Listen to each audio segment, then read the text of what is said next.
Good morning. Welcome to the No Way Jose podcast. This is the morning dump.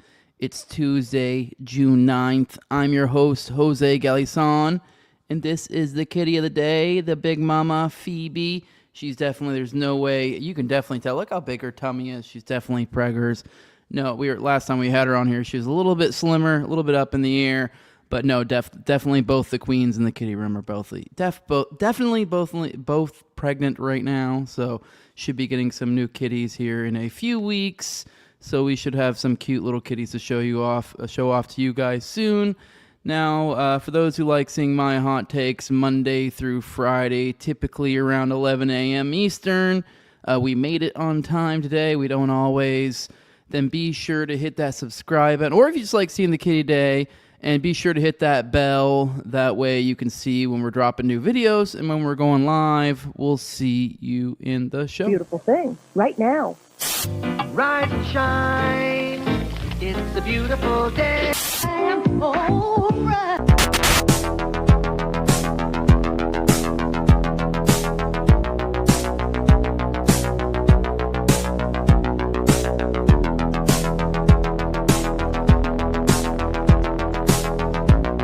About a third of the building has been blown away. This is the bridge to white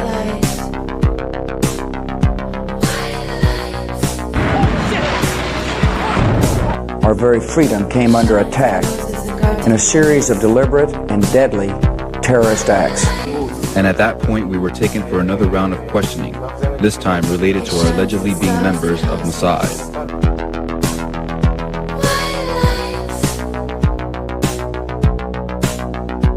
Crazy evil.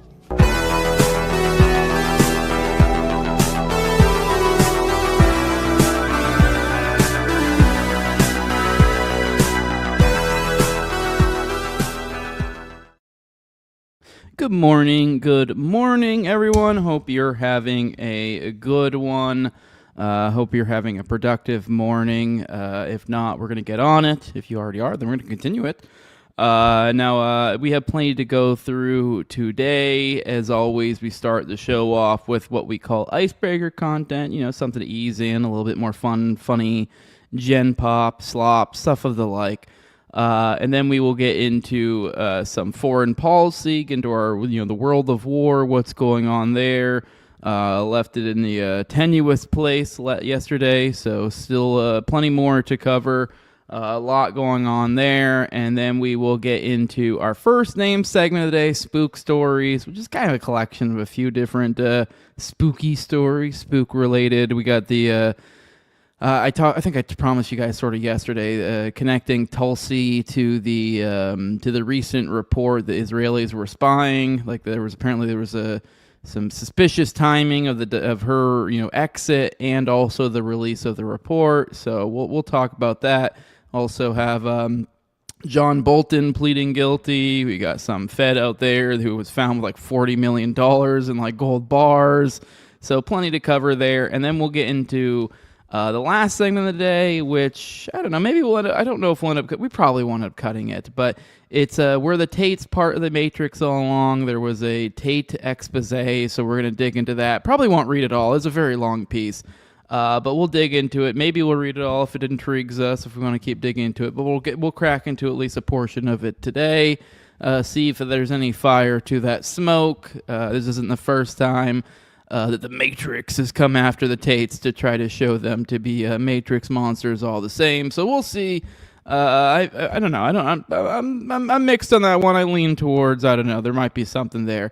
But with that, I do want to remind you guys, little housekeeping, what the show is. This is the morning dump. It's an info dump show. This is mostly just stuff I've like bookmarked, or articles that I mean to dig through that I wouldn't normally have the time to sit there. So I set aside the time with you guys, and we dig through it together over here on the morning dump. But this is also a live stream. It's a live interactive experience. And so I do like to hang out with the chat, like to shoot the shit with you guys. But I know not everybody listens to this live, so, it makes it a little bit weird. It kind of may dampen the experience if you're listening to it on podcast or something of the like. Now, what I do to accommodate people like that is I timestamp each one of these segments, and I keep the chat towards the end of each segment. So all you got to do as soon as you hear that chat, just boom, just go down to the video or podcast description and go look and see whatever the next segment is. And most of the platforms hyperlink it these days, so you should just be a one click away. You might have to fast forward, and boom, you're out past the chat. But now for those who are here for the live experience, I do like to remind you guys, I try to give everyone at least one good morning. After that, you got to catch my interest or catch my wallet. With that, let's go ahead and jump into some of the icebreaker content. As you're hopping into the stream, do a homie a favor, hit that like button. That's how we spread the show over here. But with that, starting off, here is, I saw this on the interwebs yesterday. Apparently, Trump was booed at the NBA Finals. I guess that's a thing going on right now. I'm not a big sports ball guy.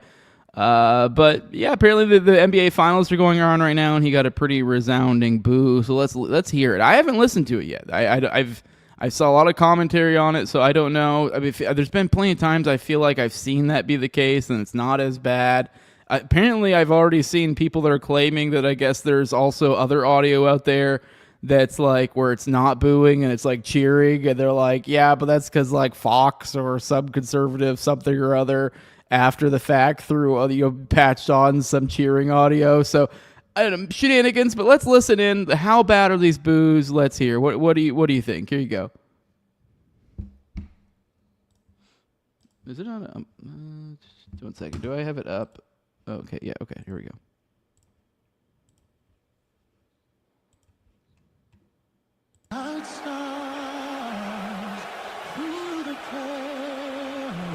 Let me do that again. I think I did something wrong. I was being goofy. Here you go. Whose brush stripes and bright stars through the perilous fights where the ramparts we won. All right, not as bad as I think some are making out. It's kind of hard to tell. I'd say it's like 60-40, and it goes back and forth. There were definitely cheers in there. I think it was more boos than cheers, although at one point I think maybe the cheers had it. But it oscillated a little bit there, but okay. All right. Apparently, kind of in this same vein, Trump getting lots of shit from the people.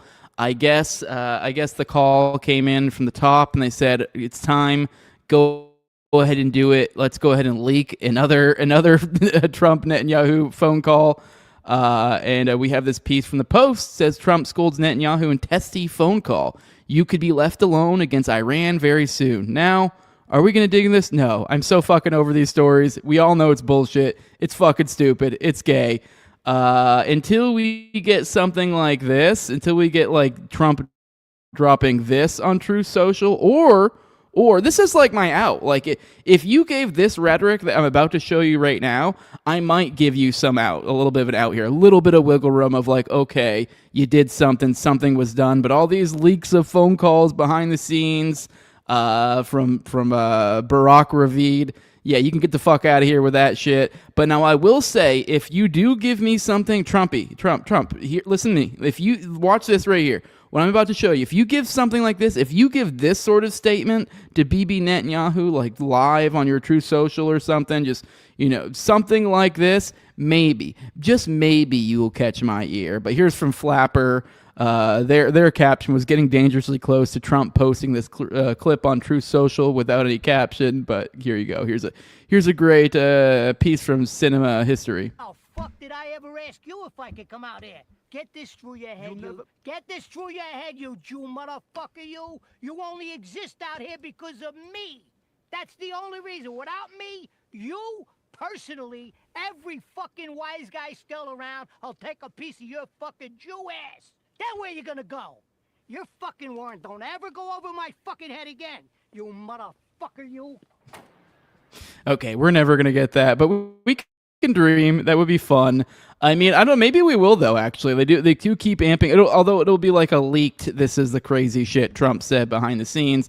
But they're gonna have to up the ante. They're gonna have to raise the temperature every time. So we might get some pretty interesting, especially as we zone it out more and more and more. it may get all the more ridiculous. So I'm kind of looking forward to that. That'll be fun. Although I'm of two minds because I don't really want to entertain it since I know it's obviously distraction theater. But if they make the distraction theater appealing, you might very well drag me into it. I'm not gonna lie. I'm easily distracted. And then kind of in the same thread, we have Mark Levin even continuing to try to sell this story. I don't know who the fuck he's kidding here. I don't know if he genuinely, maybe he does reside in this world here. But this was his take on the scenario. He says, it sure must be annoying to Netanyahu to have his phone calls with POTUS shared with left-wing Israel hater Barak Ravid at Axios. You know Barak Ravid, the former fucking, what was he, like Israeli, like Intel, like one of their fucking like tech divisions or something weird like that. I know he was some sort of spook, some sort of Israeli spook, but yeah, real Israel hater, real Israel hater over there at Axios, Barak Ravid. Yep, just all of this stuff just maliciously being leaked out, totally not part of the plan. See, there's nothing to see here, but hey, on the flip side, with all of this, though, I mean, I guess I've been shitting on Trump a little bit in this icebreaker portion, but let's take a moment and appreciate Trump because it looks like, I mean, I would assume he's probably in some ways, shape or form involved in this new perhaps a policy of the GOP, but apparently Mike Johnson was caught. I don't know if this was like a leaked thing or where this was found, but apparently he has admitted that they're going to cut Medicaid, Medicare, and Social Security. Now, I don't know, maybe some of my audience may go, oh no. No, I will say it is a little bit ridiculous to cut these things while going absolutely fucking crazy, like Super Saiyan hard in the paint on war and war spending. A little insane. But I will say, I guess I'll take it. It's something. I will take cuts. I mean, I'm definitely not getting anything out of Medicaid, Medicare, and Social Security. I have zero. I am no way, shape, or form been anticipating Social Security showing up. And yeah, I'm not any. I just don't have health insurance. I just don't. I just try not to get fucking hurt. That's what I do. So if you want to stop giving out welfare, that'd be great. But here's Mike Johnson, I guess caught on tape saying just this.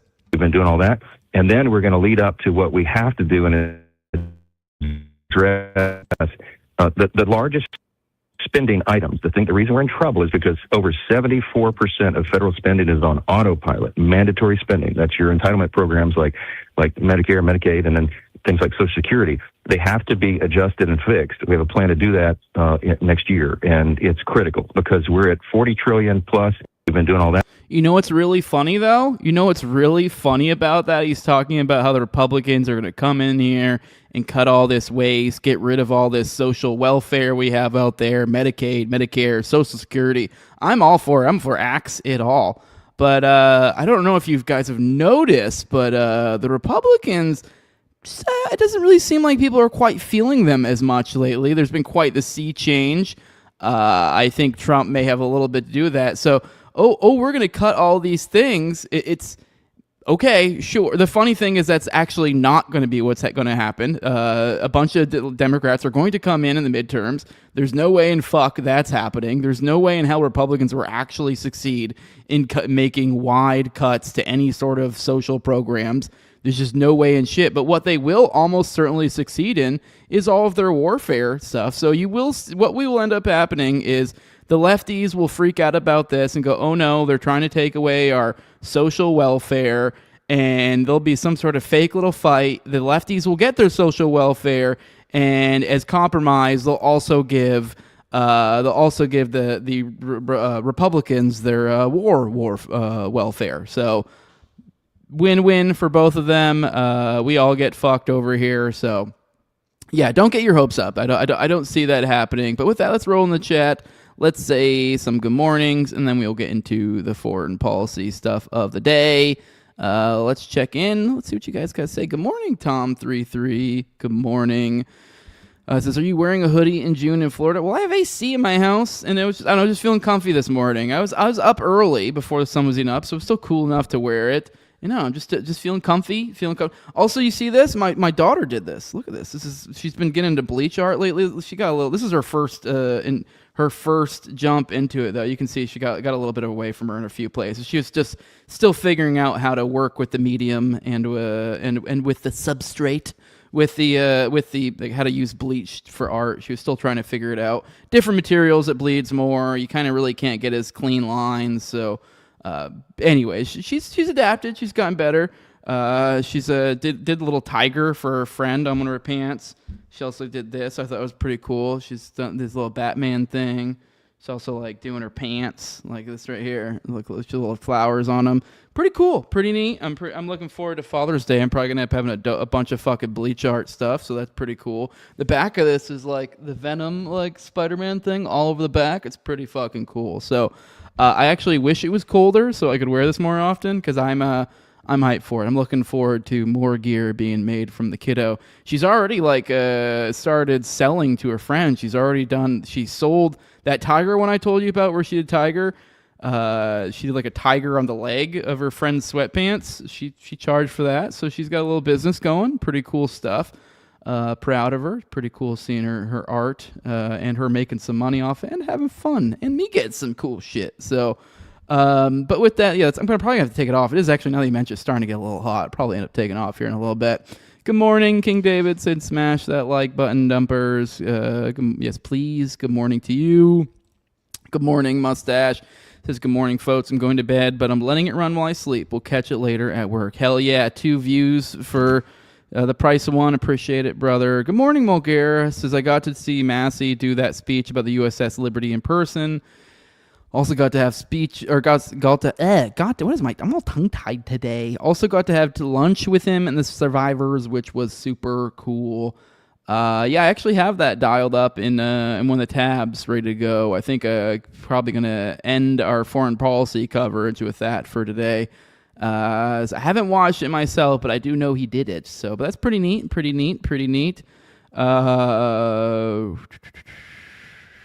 Tom says definitely not a full booing, misleading the headlines. Exactly, it was definitely a little misleading, but it was a pretty intense boo. I feel like I've heard worse ones though. Tom says, you Jew motherfucker, you live rent free in my head. I pull that out every time I'm struggling working on shit. Yeah, it's a fun one. Good morning, Alien Big Cat says no sleep till Hammersmith. Tesh. Mulgara says, I ain't going to cut shit. I see it as a Democrat ploy to get people to come out and vote harder. Trump's a socialist. He won't cut anything. I mean, I don't know. I don't know why the right would even float that out, knowing they're not going to do it. And because, yeah, you do think that just becomes easy. While I do think they should cut it, they're not going to have. I think, like, obviously, ideally, I think they, like, those people should, like, come out and resoundingly with, like, some gusto and some actual fucking nuts and spine be like, this is what I think about social welfare, cut this, cut that, cut this. But none of them have, like, a consistent belief. So what they're going to float out is something like, well, I think we should do a 5% tax cut on this and a 5% and roll back Social Security, maybe push it back to 78 or like just little shit like that. Like, and so like this, and what it's going to be seen as by the left is, oh my God, they're coming after, when it's like, not really. Maybe like piddling around the edges. Like it's, and you're going to win anyways. So like, but now if they did actually come out with some balls and were like, fuck social welfare, abolish Social Security. I mean, obviously those aren't politically expedient. Then that would be a different story. I might be like, okay, all right. But that's obviously not what's going to happen. Good morning, Marcus Packard. Good morning. Matzo Balls says, YouTube live streaming is shit the bed for a while now. Forgot I could come here. Or X for live. Matzo Balls over on Rumble. Yes, you guys can check this show on Rumble. It streams live on YouTube, Rumble, and X. So for those who want to catch it live. And then it goes out on all the different podcatchers and stuff after it. And yeah, also the patrons as well. What else we got? Tom says, my kid made this for me. It instantly makes anything you're wearing cool. Yeah, I think it is cool, though. I think it is actually fucking cool. It's fucking neato. Good morning, saucy boy. Saucy boy. I can't say that without sounding gay. Good morning, Cubertimo. Good morning. Good morning, Martimac. Good morning. All right, let's get into some foreign policy. Let me get a swig of my coffee, and we'll get into it. All right, the latest, jumping in. Where were we with the whole Trump-Iran stuff? Or not Trump-Iran, but the Iran, Israel, Lebanon conundrum, and I guess Trump gets in the mix there as well. I think obviously, spoiler, I did tell you guys, even yesterday, like, there already was, further hostilities, but where we left it in our coverage was, Israel obviously didn't stop attacking Lebanon, and they even furthermore were attacking Beirut, which was like, I believe that was like some sort of like big deal, being floated around, like, don't fuck with Beirut. They fucked with Beirut. And Iran had already said before, like, hey, I think they even said specifically Beirut, but they were also, I think, also more broadly talking about if the attacks on Lebanon continue, yada, yada, yada, they get involved. So Israel, say, hey, don't touch it. Israel fucking touches it. And then Iran goes, okay, they send some missiles over to Israel. Israel sends some missiles over to Iran. And then that's when I think where we left it off. Trump jumps in, goes, whoa, whoa, whoa, whoa, whoa, whoa, and kind of makes assurances. Bibi's done. Hey, Iran, chill it out. Like really emphasizing, fucking, Israel's not gonna do shit. Like, we fucking run this shit, yada yada yada. And then that's where we left it at. Him being kind of trying to give the appearance of he's running shit and he's controlling things. And spoiler, that's not how it's going to play out. But let's go ahead and jump into that. So that is right where we left off, which works out well. Here's a piece from Dave DeCamp. He took a 3-day weekend over the weekend, so he's coming back. So none of those pieces from yesterday were from him, but he's jumping right back into the middle of the fray here, in the middle of a big old ordeal trying to catch up. I am sympathetic for his plight. But jumping right into the middle of it, with us, here's Dave DeCamp over antiwar.com, says Trump says Iran and Israel must stop shooting after they exchange strikes. So right where we left off.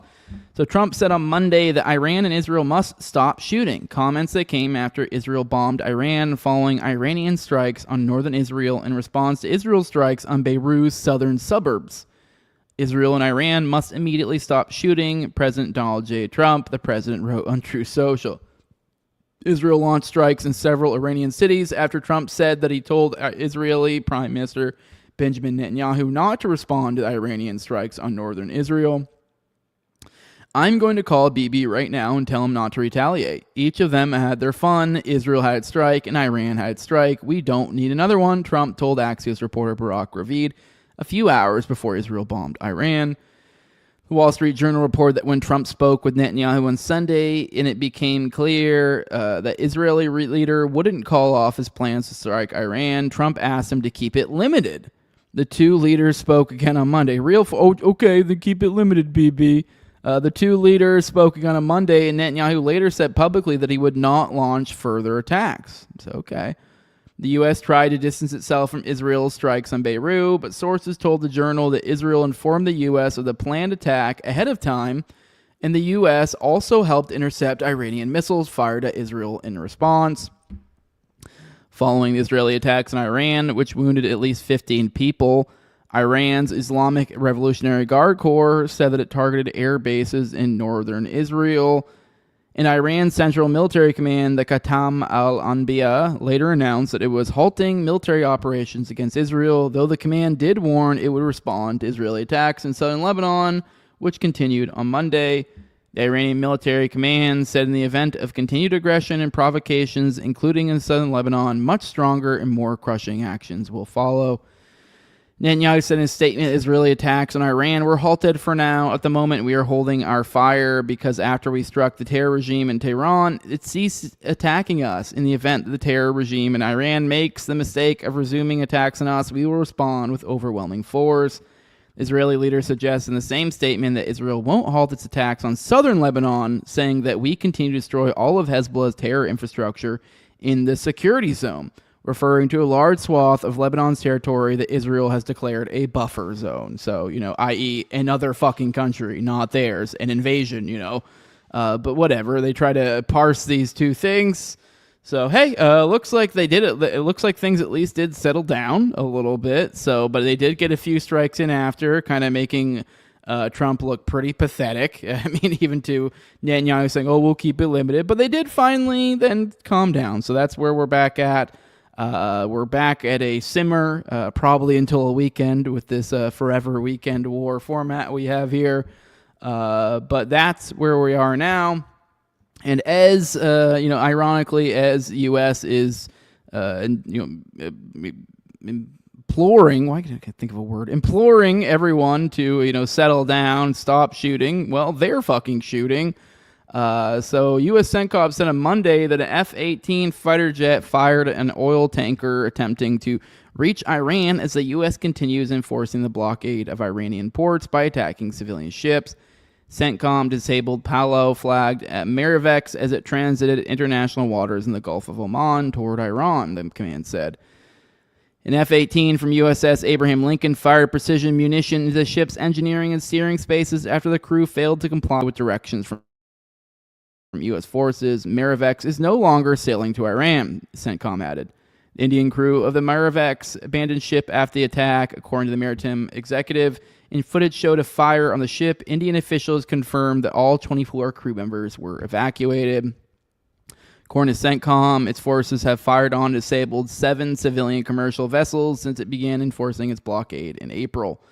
Iran is expected to respond in some way since it has escalated its retaliation for U.S. and Israeli attacks in the region over the past week.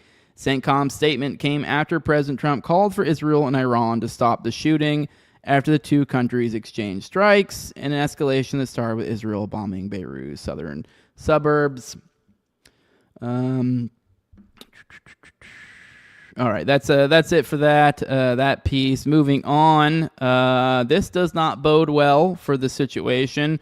For those who are concerned about the Hormuz Strait being closed, well, it looks like it's going to kick up a notch, perhaps. Yemen's Houthis announced ban on Israeli shipping in the Red Sea, which we saw this back in the peak of the Gaza genocide, when Yemen was essentially blockading off the area, causing all sorts of problems. The United States got involved in all that too. We had a bombing campaign over in Yemen. A lot of atrocities occurred there. A lot of blood on the U.S. empire's hands there. But anyways, now this has been something they've been threatening to do, to add to the Strait of Hormuz situation. Also Yemen's been pretty chill through all of this for the most part, and they've threatened perhaps if things escalate that they would get involved, and so they've been kind of sitting on the back burner, and looks like here they are. On Monday, Yemen's Houthis, officially known as Ansar Allah, announced a ban on Israeli shipping in the Red Sea, renewing a blockade the U.S. had previously failed to end with a bombing campaign. We declare a complete and total ban on Israeli maritime navigation in the Red Sea, and we consider all enemy movements to be legitimate military targets for our armed forces from the moment this statement is issued, said Houthi military spokesman Yahya Saree. Saree also announced a missile attack on Israel that was launched on Monday morning. And on Monday evening, Israeli media reported the Israeli military had intercepted a drone fired from Yemen. Yemeni forces had fired some missiles at Israel toward the end of the U.S.-Israeli bombing campaign against Iran, but for the most part, the Houthis stayed out of the war and didn't attempt to blockade the Red Sea and the Bab el-Mandeb Strait, which connects the Red Sea and the Gulf of Aden. Any Yemeni attacks on Red Sea shipping are expected to have a much bigger impact on global energy markets than before due to the continued closure of the Strait of Hormuz. Saree said the Houthis, which governs the city of Sana'a, an area of Yemen where 70 to 80% of Yemenis live, were taking these steps to confront the American and Zionist aggression against the axis of jihad and resistance in Iran, Palestine, Lebanon, Iraq, and Yemen, and to reject the Zionist project seeking to establish what is so-called Greater Israel. The announcement and Houthi attacks came after the Iranian military struck northern Israel in response to Israeli strikes on Beirut's southern suburbs, making the first time Iran targeted Israel in the name of defending one of its allies, in this case, Hezbollah. Iran has threatened more attacks on Israel if its war in southern Lebanon continues. Saree said Yemeni forces will respond to escalation with escalation, and our military operations will intensify in accordance with field developments, the battle, and in conjunction with the axis of jihad and resistance.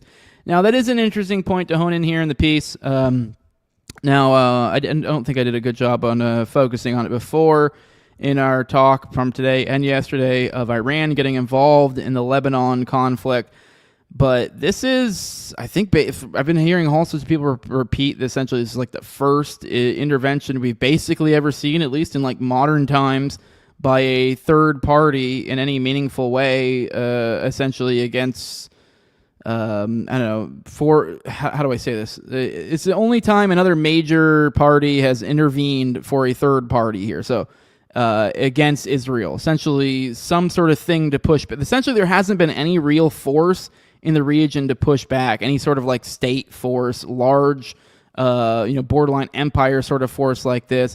And this is the first time Iran has done something like this, at least in the, I don't know, the recent past, at least. I don't think I've heard anyone mention any other situation like this. But either way, this is a little bit of a paradigm shift. This is now them being willing to jump in. They were already kind of holding up the deal based on whether hostilities ended in Lebanon.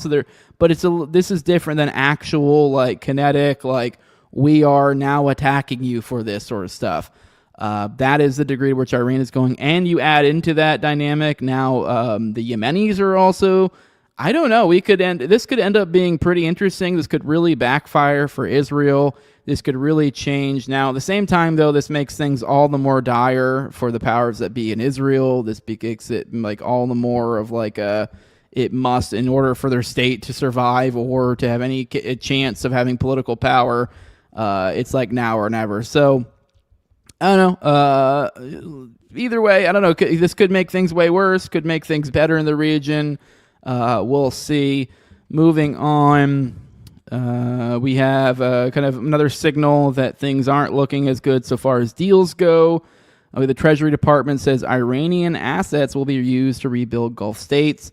It's from Kyle Anzalone over the Institute, the Libertarian Institute. The White House is preparing to make Iranian assets available to Gulf Arab states to help the countries recover after the conflict caused significant damage throughout the region.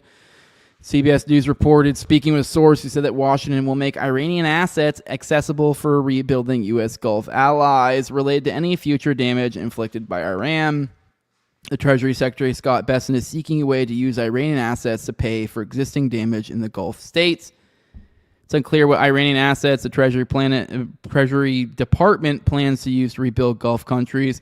The U.S. has seized several Iranian tankers over the past 2 months. Additionally, the U.S. and its allies hold billions of dollars in Iranian funds that are frozen by sanctions.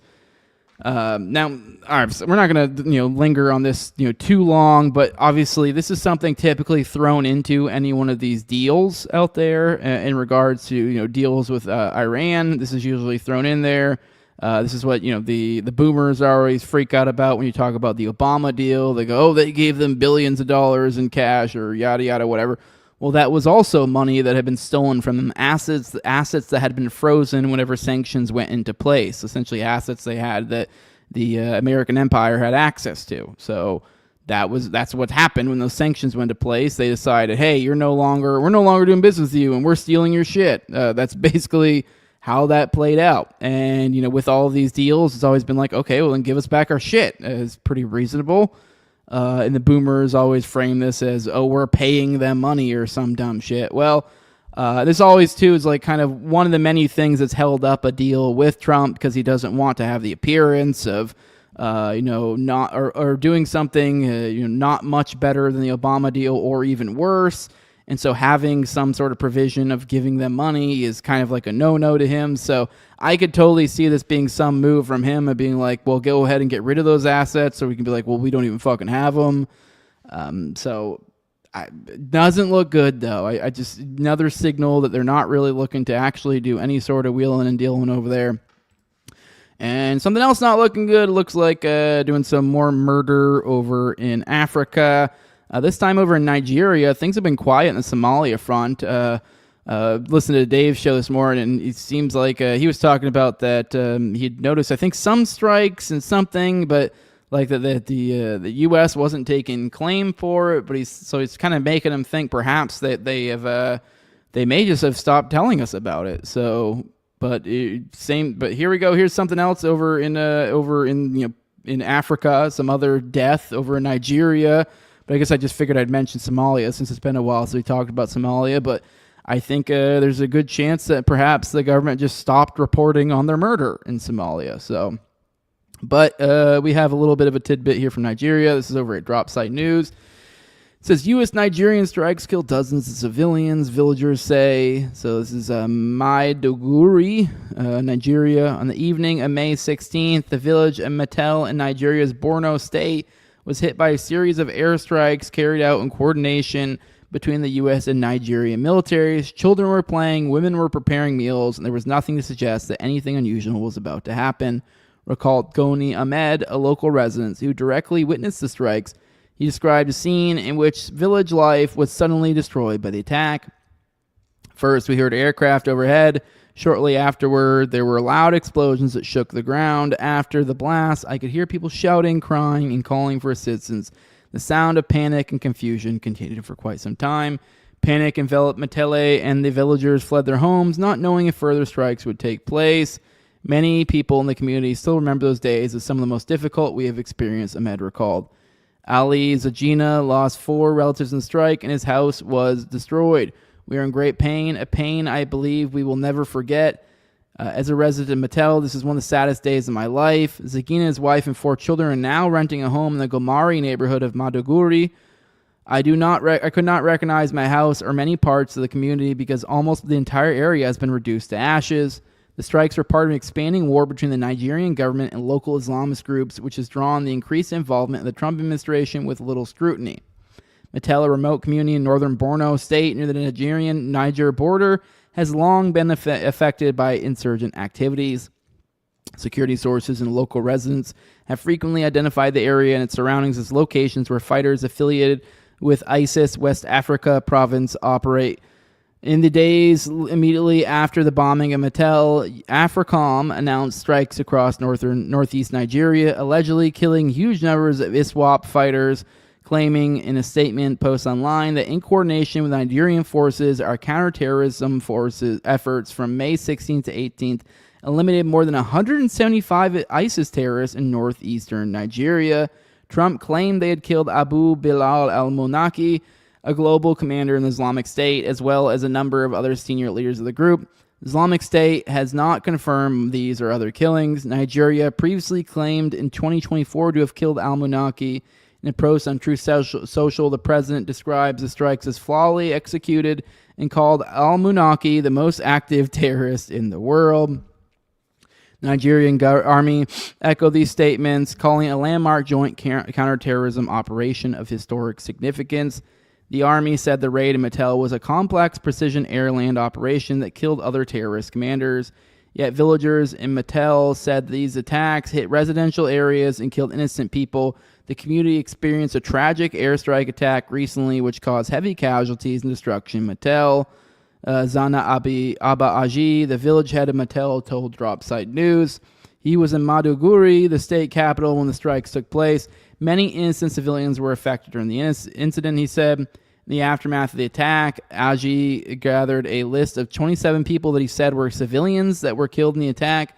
The list, which he shared with Dropsite, included 12 women and children.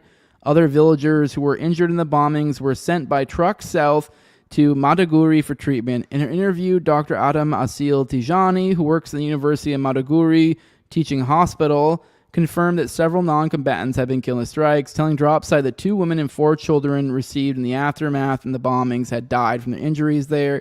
Tijani said the hospital was overwhelmed with patients with burns, fractures, shrapnel wounds, and trauma-related injuries, forcing them to route some of the casualties in another facility called the State Specialist Hospital. We received many patients within a short period, he said.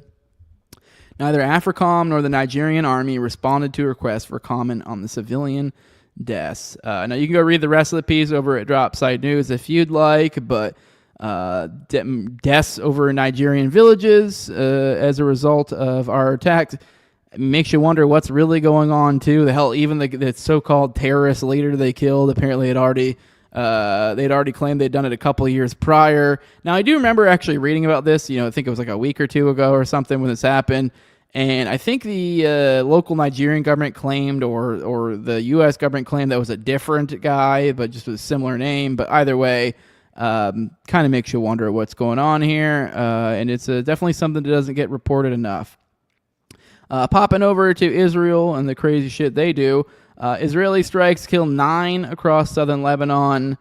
So at least 5 people have been killed, an unknown number of others wounded Monday in various Israeli strikes in southern Lebanon. At least one of the slain was a woman targeted outside the Women's Islamic Center in Zefta.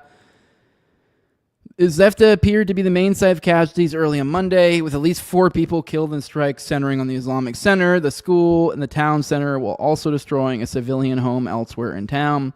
Roughly a dozen other strikes were reported in and around the city of Tyre, where one strike targeted a car near the Red Cross office in the city, killing 1 and wounding several others around the area. Ultimately, 5 were killed in Tyre and 8 were wounded.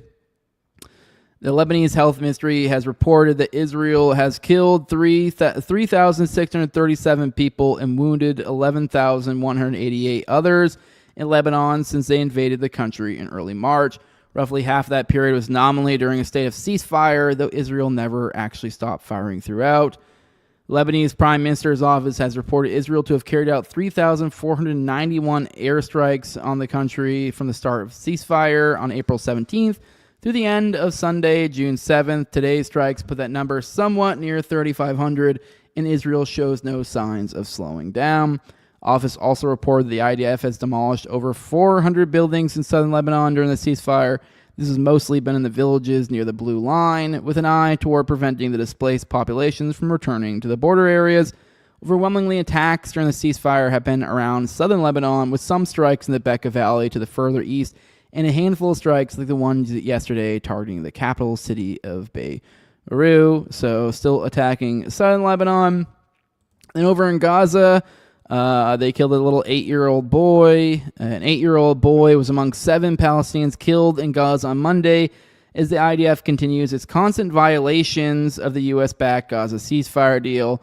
The boy, identified as Jad Salman, was killed when an Israeli airstrike, another airstrike, so was that 5 in a row? 5 of these daily podcasts we do in a row, that there has been a bombing in Gaza. So somebody tell Dave Rubin, go ahead and let Dave Rubin know they are still bombing in Gaza. Literally, I think almost every single day since he said that stupid fucking shit on Jubilee, there has been someone who has been bombed in Gaza. So another day, another bombing in Gaza. According to the Quds News Network, the attack killed 2 other Palestinians, including 70-year-old Ismail Musa Abu Dan. Photos from the Al-Shifa hospital in northern Gaza show Palestinians mourning Salman, including his father, who is seen clutching the 8-year-old schoolboy's bag. It's awful.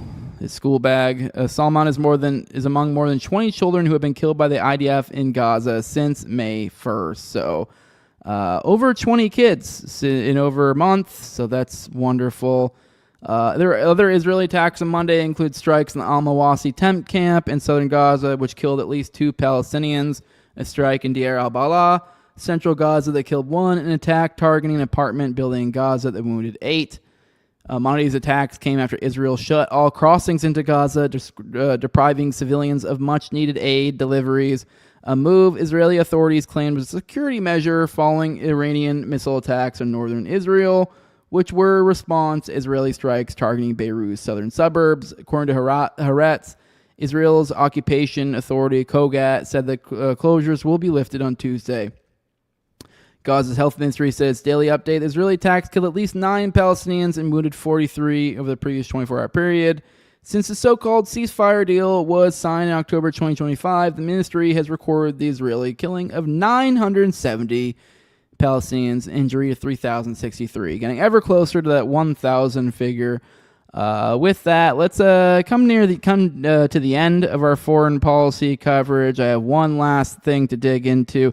I told you guys a while ago that while I am not the voting guy, Mr. Vooter, I'm willing to point out when things are interesting, and right now we are in an interesting period with Thomas Massie having something like 6 months left before he gets the boot after going to bat against the Zionist regime. So he's kind of free as a bird right now to basically say whatever the fuck he wants, and he sure as hell is.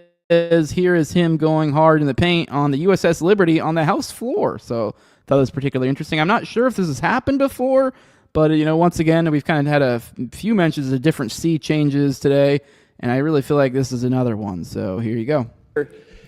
Hell, it wasn't that long ago. I think Marjorie Taylor Greene was like, Wasn't she like one of the first times ever that one of those people voted against one of the different arming bill? Whatever. Anyways, I'm getting off. Let's get into this.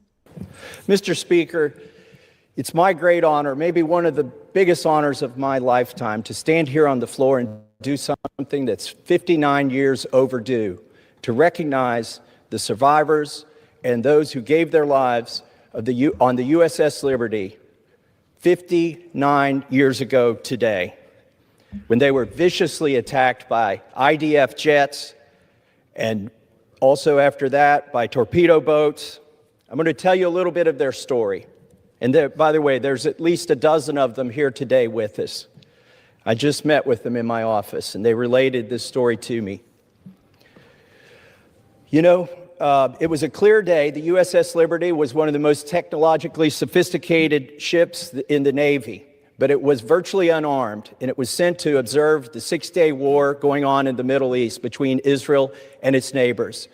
It arrived on June 7th, and the weather was clear. The planes came out to meet them, to investigate, and then on the next day, on June 8th, they started the day. The visibility was unlimited. The American flag was flying proudly on the USS Liberty. More planes came from Israel to surveil the boat, the ship. And they thought they were in good shape, but what happened next surprised them all. French Mirage jets showed up, and for 25 minutes, strafed and attacked the USS Liberty. They shot rockets. They shot 30-millimeter cannons into the hull and into the ship. They even dropped napalm on the bridge of the ship. This was an effort to kill everybody on board. There was no intention of taking prisoners. After the 25 grueling minutes of attack on this virtually unarmed ship, and they thought things were over and they could recover, the torpedo boats showed up, 3 torpedo boats. They launched 4 torpedoes. One of them hit the hull of the USS Liberty and killed 25 people instantly. It blew a 40-foot by 40-foot hole in the side of this ship. They were intent on sinking it. But they were also intent on not having a single survivor. According to eyewitness accounts, the Israelis machine gunned the lifeboats that they put down. They machine gunned the firefighters who were on the deck. They were bringing the wounded and the dead to the mess hall to triage them. They had one doctor who was trying to help them all, put a few stitches in. It was harrowing, and it's amazing. If not for that crew, that boat would have sunk that day. But it still wasn't over. Helicopters showed up, combat helicopters. And the USS Liberty, even though their signals were being jammed by the Israelis, got a signal out. And there were ships that tried to respond. The USS Saratoga, the USS America sent planes. Both of them sent planes to help the USS Liberty. And something happened that's never happened before. A ship under attack, the planes were recalled. This has never happened before. And they sat there for 17 hours. 34 dead, 174 wounded, out of 294 crew members. That's over 70% casualty rate, unheard of. The Israelis were intent on leaving no survivor. And what about our own military? Why did they not send anybody for 17 hours to help these men? So what really happened? You know, the official reports say that it was a case of mistaken identity. But if you listen to Dean Rusk, former Secretary of State, Richard Helms, CIA Director, Bobby Ray Inman, head of the NSA, Captain Ward Boston, who was the chief counsel of the Court of Inquiry.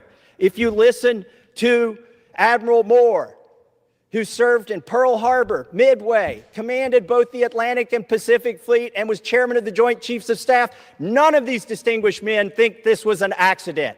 They think it was intentional murder by the country of Israel, either as a false flag operation or because they simply didn't want anybody observing what they were doing that day.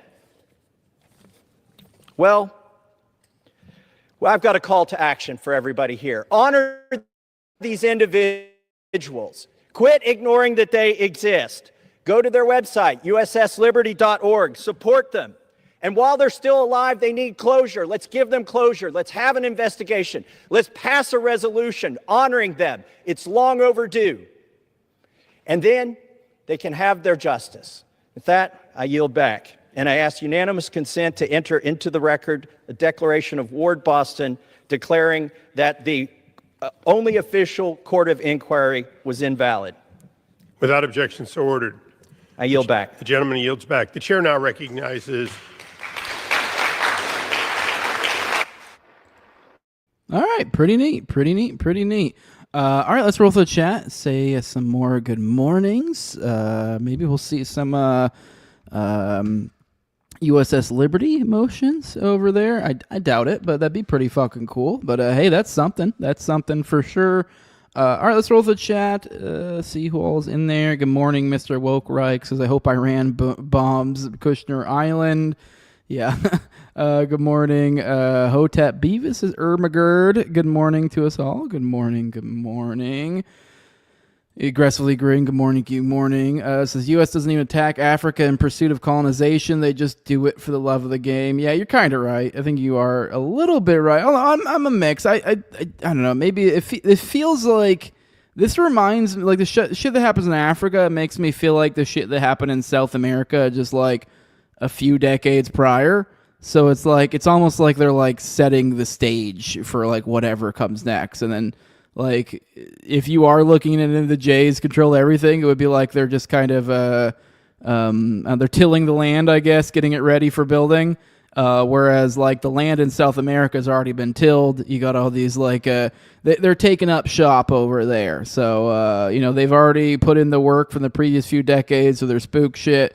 Now they got their infrastructure in place. So I do think perhaps there's more than just love of the game going on there. It's hard to tell with Africa because it's kind of like a black hole so far as information into particularly foreign policy. So there's probably so much shit going on there, which is in some ways kind of why in my head it's kind of like it reminds me of like what South America used to be to us. So yeah, I mean maybe it is just love of the game. I mean it feels like that. That's for sure. Good morning, Daz. Good morning. 70-year-old live in Gaza has to be the hardest fucking dude around, says Tom. Yeah, well, unfortunately they got him. Mulgaris, this is the first time the USS Liberty soldiers were honored in Congress. I assumed it was some sort of first, so that's pretty neat. That's a good joke there, Tom. You got me. And Mulgara got to see the speech in person. Big ups for you. Hell yeah. Now we got POTUS talk in the chat. Everybody talking about whether Massey should be POTUS. I'm going to say in the record, if the POTUS move happens for Massey, it's going to be a fall for it again. So I mean, I doubt he could get elected, but even if he did, it would be a fell for it again. But whatever. You can make me the bearer of bad news, the poo-poo and everything. Stop thinking electoral politics, especially on the federal level, is going to do a goddamn fucking thing. But just saying, whatever, or keep having fun with it. But yeah, no president's going to come in here and save things. If anything, they're more likely to get co-opted. This is all the more reason why you kind of don't want your people in there, because then it just, I feel like it tends to backfire. So, Mulgar says, Africa's literally a black hole. So... all right, let's get into some spook stories to start off our coverage of spook stories today.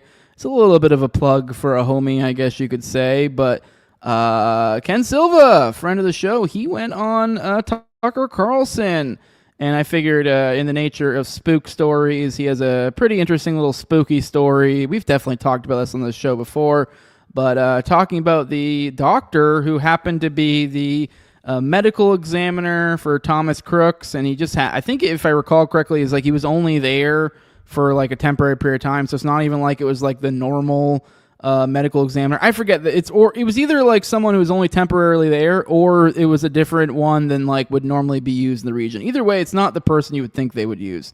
So like, but whatever. I'll let Ken explain all this. But big ups to Ken on Tucker Carlson. Let's check it out. Hell yeah. I guess another big unanswered question I have has to do with this seemingly incomplete toxicology report, which, I hesitate to mention this because I don't know the significance of this, but the person who wrote this report, the medical examiner in Pittsburgh who autopsied Crooks, released the body for cremation with fragments and still inside, insisted Zalaponi never hit him, and then doesn't test certain specimens from Crooks or didn't put him in his report.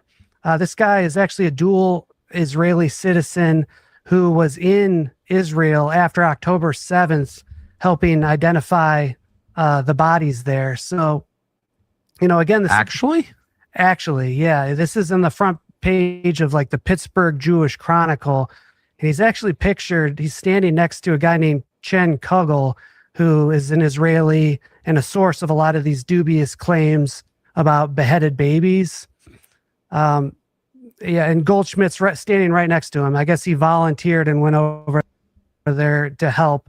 And again, And he is a dual citizen. He is a dual citizen. Yeah, that's correct. And he's the medical examiner who did at best an incomplete job with the autopsy or of the report anyway of Crooks. Yeah, that's a hell of a 9 or 10 month run for his career to go from, responding to October 7th to autopsying Crooks. And yeah, again, I'm not necessarily just suggesting anything, but because he's such a key player, we do need to know.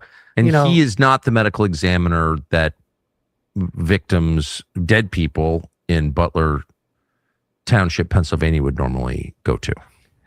No, not at all. I mean, again, the excuse was that they had more advanced facilities, but then they do this kind of run-of-the-mill autopsy and toxicology. So the fireman who was killed at Butler went to the local medical examiner, but Thomas Crooks went to this medical examiner, the dual citizen. Well, Corey Comparatori was taken to Allegheny County as well, but they've got contradictory excuses where they say they took Corey there to avoid the press attention at the Butler office, and then Thomas was supposedly sent there for the more advanced facilities. So the facilities that allowed him to be cremated with the fragments still in him and didn't list the testing of his hair. Okay. That's really, really interesting. He has not spoken to you, this medical examiner? No, he hasn't. He did testify at an open hearing where Clay Higgins pressed him.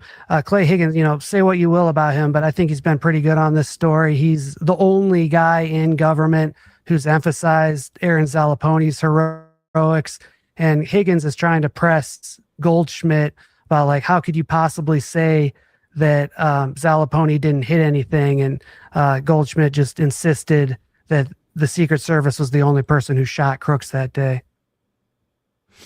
All right, well, big ups to Ken. Makes you wonder what's going on there. I think there's a whole lot to the story. Now, something else that has a whole lot going on to it. Going on with it is the recent report we had. We covered this yesterday from inside the halls of power, a government report essentially claiming that Israel is getting ridiculous with their attempts at infiltration, espionage, et cetera, et cetera. And I believe we had like official denials of sorts from some higher ups, from the high ups, but most people didn't seem to want to go on record. But there seems to be a myriad of reports. I mean, that many journalists find reputable. So it kind of looks like there's some truth to this story, that there is legitimately this is a real report. I've heard multiple journalists say, like, I don't think we've actually been able to see it, but like, I don't know how they're able to verify these sort of things. But essentially, supposedly the report is real. I think there's some claims that perhaps maybe it's being misrepresented or this or that. I mean, maybe more will come on that.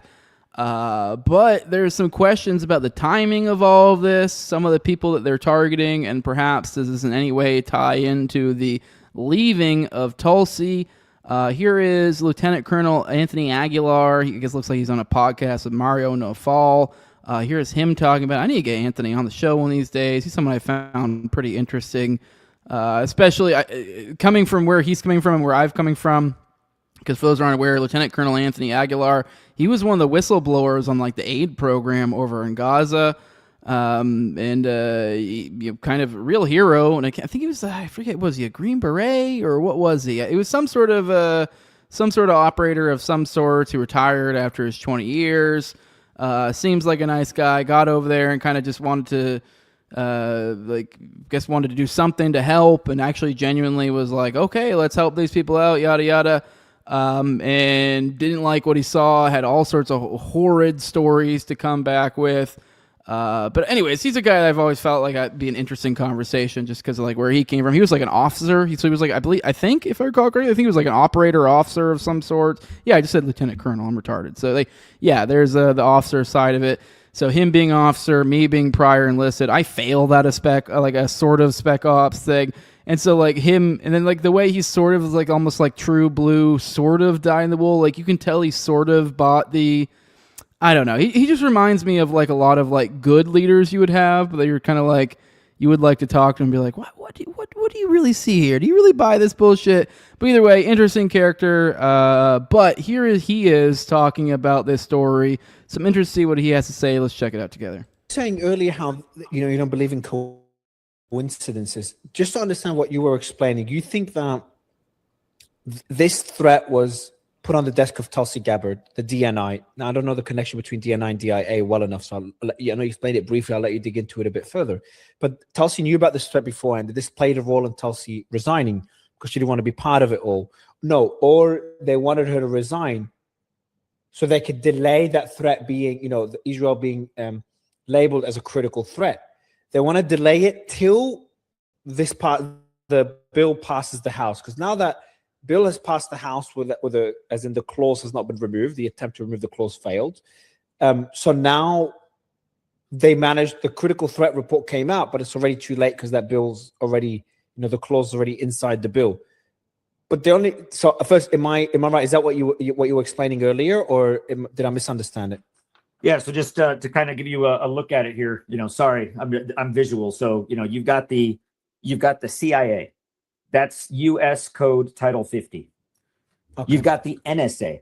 That's U.S. Code Title 32 and all others.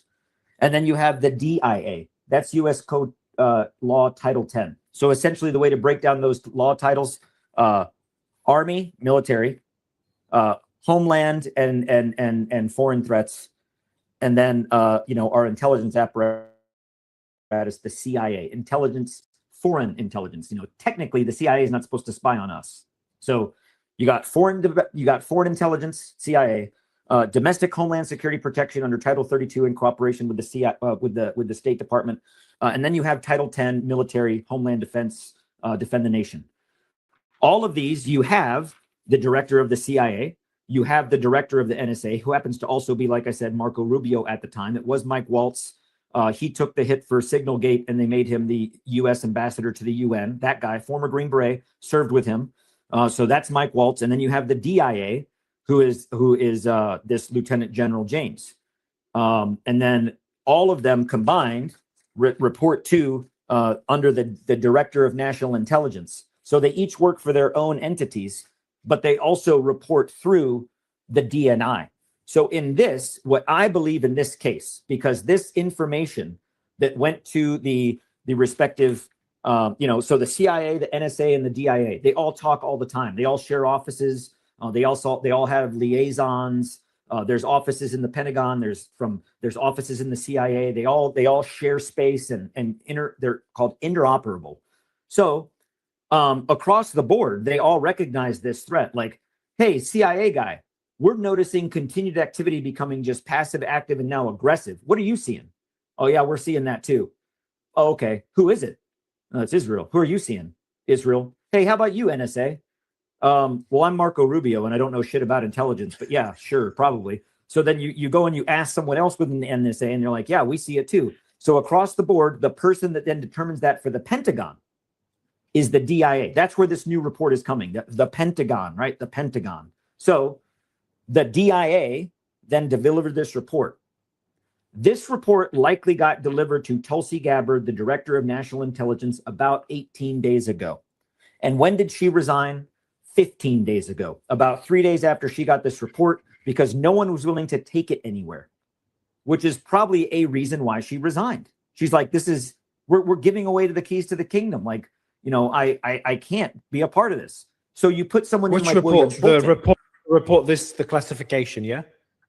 Oh yeah. The classification to take something to elevate a national force protection condition or an FP-CON along that spectrum from normal to Alpha Bravo Charlie Delta is a big step. It's a big deal. It's not just someone hits a button and it's like Delta Con, take your stations. No, it has to go through the chain of command.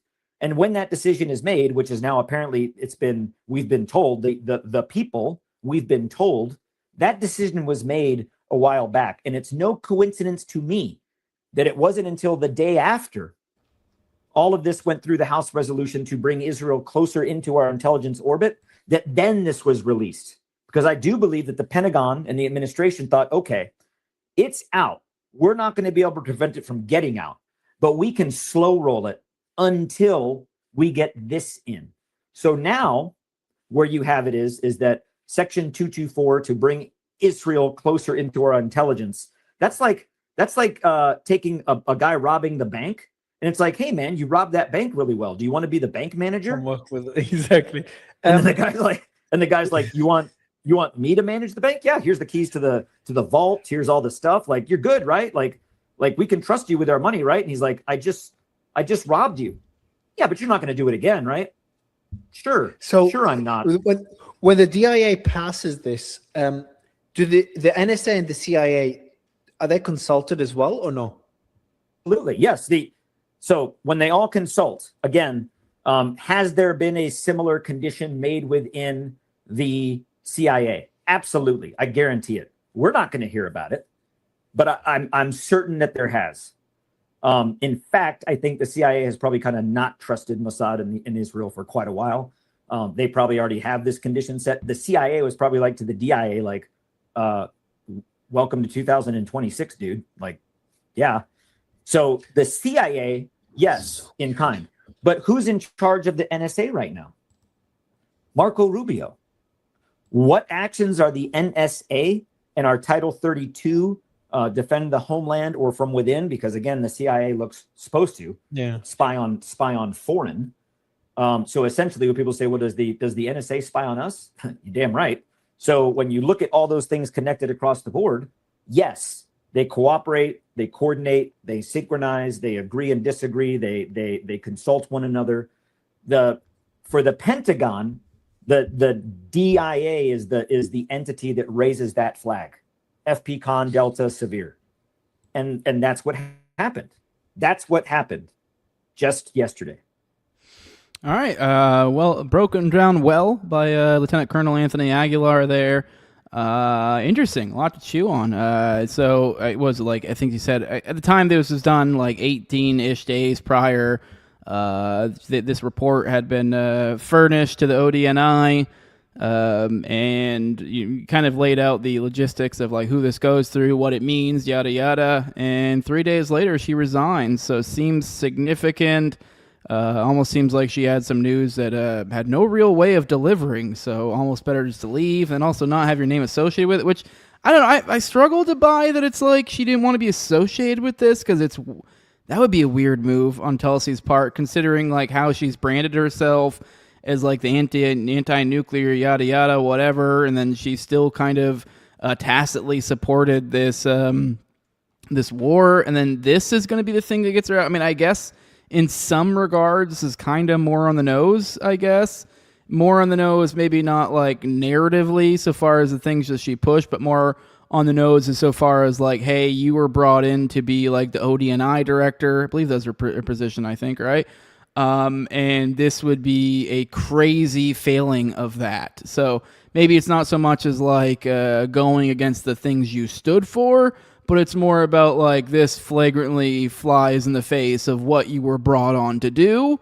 I mean, maybe that's the thinking, but it just does seem a little bit bizarre that like this would be the thing that like this is the moment. And even then on top of that, and then you don't, in any way signal to anyone at all that this is, a crisis of conscience. You just let this be, oh, my husband has cancer, which I think he just had surgery too. So like, which I find that obviously I don't know the ins and outs of the medical situation there, but like And the way I remember reading a post just recently where she said he had like a surgery and like just saying that now he's on the road to recovery or something. I think I don't know this. I'm assuming maybe removed the cancer or something. That the implication I got from that was like maybe he's okay now in the sense that like he's just recovering.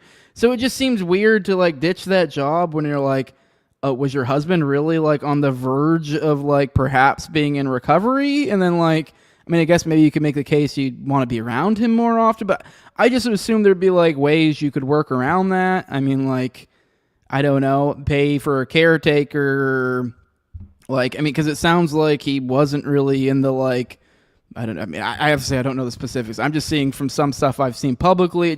It doesn't seem like it was a fatal thing, and it also seems like perhaps it may even have been somewhat temporary and like. But I mean, obviously, I don't know what further, what struggles he's going to deal with from whatever surgery he's had. But like, I don't know, it just seems bizarre to me. It just seems a weird move. So, but either way, the timing on this is very suspicious. Well, another such former cabinet member, John Bolton, apparently is getting ready to plead guilty, which I find this particularly interesting. This is someone the Trump administration has set their eyes on, set their sights on to get, and it looks like they may have got him. So he's the ex-national security advisor. I guess he's getting ready to plead guilty, according to the Associated Press. They have a source saying this. So former Trump administration national security advisor John Bolton has agreed to plead guilty to a single count of retaining classified information under a deal with the Justice Department that could allow him to avoid prison time, a person familiar with the matter said Thursday. The deal would resolve a criminal case filed in October that charged Bolton with 18 counts of either retaining or disseminating classified information, including diary-like notes from his time in government that officials say he shared with family members as he was preparing a memoir about his career. Under the agreement, he would face a $2.25 million fine, said the person who insisted on anonymity to discuss a deal that had not been made public. Any prison sentence would be capped at 5 years, but the agreement could also allow him to avoid time behind bars. The punishment will ultimately be up to a judge. Case against Bolton filed weeks after prosecutors secured indictments against James Comey and New York Attorney General Letitia James unfolded against the backdrop of concerns the Justice Department is using its law enforcement powers to pursue perceived adversaries of Donald Trump. The investigation burst into public view last August when FBI agents served search warrants at his Maryland home and Washington office, but had been well underway by the time Trump returned to the White House in January 2025. So looks like maybe they got him. In Spook news, in Spook Stories, I'm sure many of you have already heard about this recently, but apparently there was a CIA agent who got busted with $40 million worth of gold and $2 million worth of cash in his home. So let's dig into that. How did some CIA agent of sorts come across this money? Let's find out together. Here you go. $40 million worth of gold bars in his home. If you're wondering how many gold bars that is, the court document says it's about 308.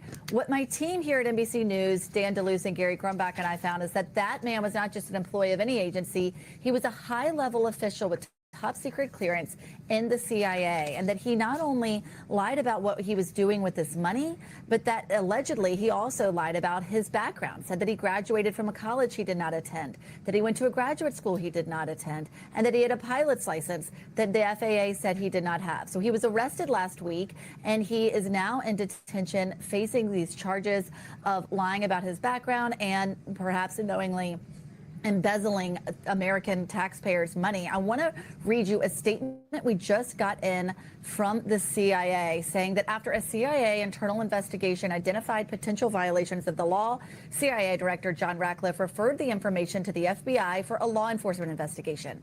The FBI is working closely with our partners at the CIA and the Department of Justice as we continue to investigate this matter fully. So, Hallie, we will be staying on this, but what this looks like is that this was someone who was given currency. He was even paid in cash and watches that he said needed to be used in order to pay for operations that he was in charge of.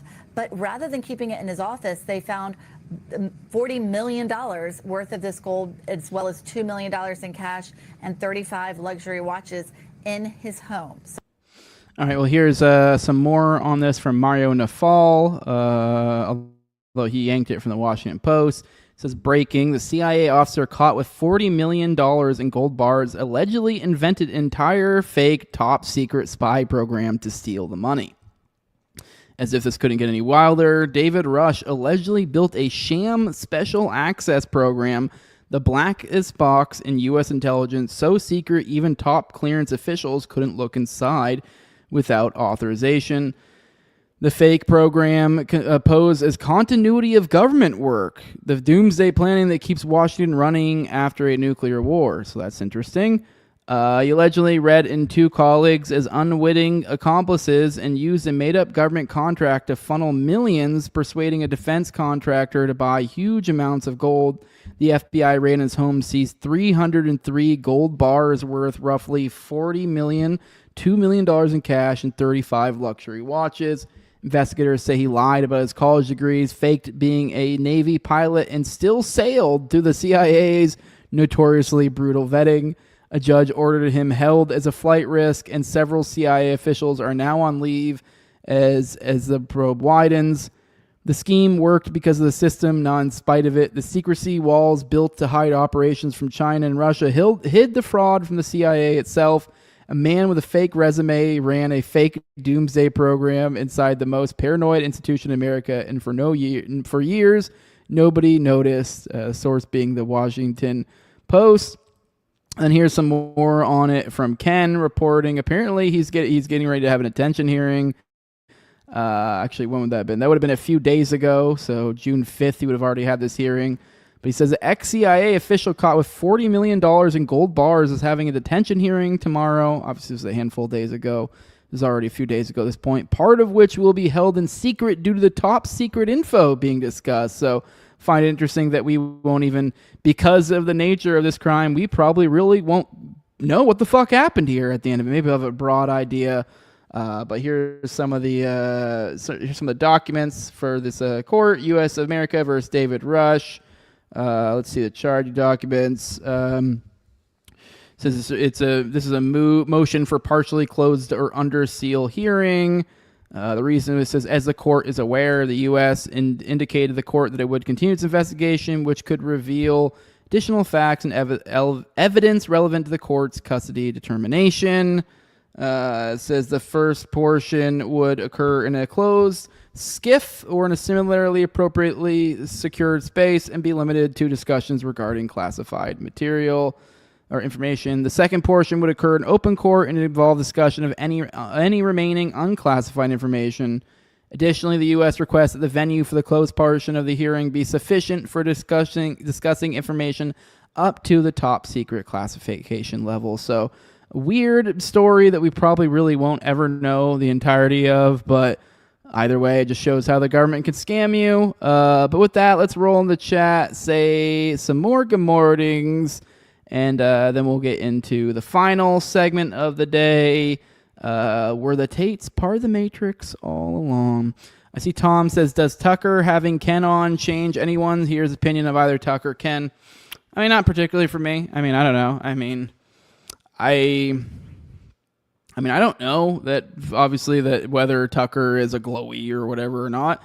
I'm obviously suspicious because I'm not retarded, and just because he's on our side. Now, I will say, like, the things he advocates for, like, 9 times out of 10, we're, like, right on board. So generally, I'm like, hell yeah, I'm just not retarded. I'm aware of his past, and I understand how controlled ops work. So it's like, this is the whole point. You're like, wow, this guy's pretty fucking good. And the next thing you know, you have yourself, 5 years down the road, once he's got your ear, you find yourself advocating for dumb shit like war in China or some shit like that. So now I don't know. I mean, who knows? Maybe he's totally on the up and up. I do struggle to buy that there weren't some shady, glowy stuff in the past with Tucker. I struggle to believe it, but he could be just like a legit dude. It just is like, wants America to do well and everybody to do well, and he's actually that's where he's coming from, and there's nothing sinister. There's no, Patriot games with the feds going on there or something. I mean, I don't know. I mean, maybe he could be one of those people who's brought into it with the whole like, oh, don't you love America, son type shit. But I don't know. I'm not retarded. I notice the patterns, but at the same time, it's like, who knows? People can be people. I mean, he could have, just because his dad was some glowy doesn't mean he's going to be. I mean, he's definitely done weird stuff in his own life.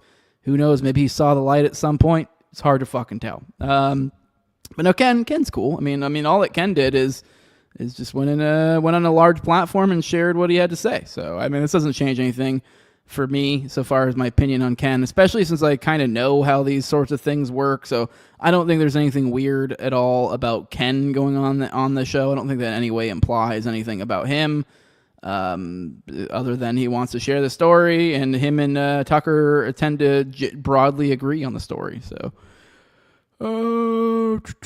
yes, aggressively agreeing says if Tucker's a Fed, he's our Fed. Exactly. That's kind of how I look at it. He's like our Fed if he's a Fed, at least at this point. Now, like, obviously, if you ever start spouting some shit I don't agree with, I'll be like, that's fucking stupid.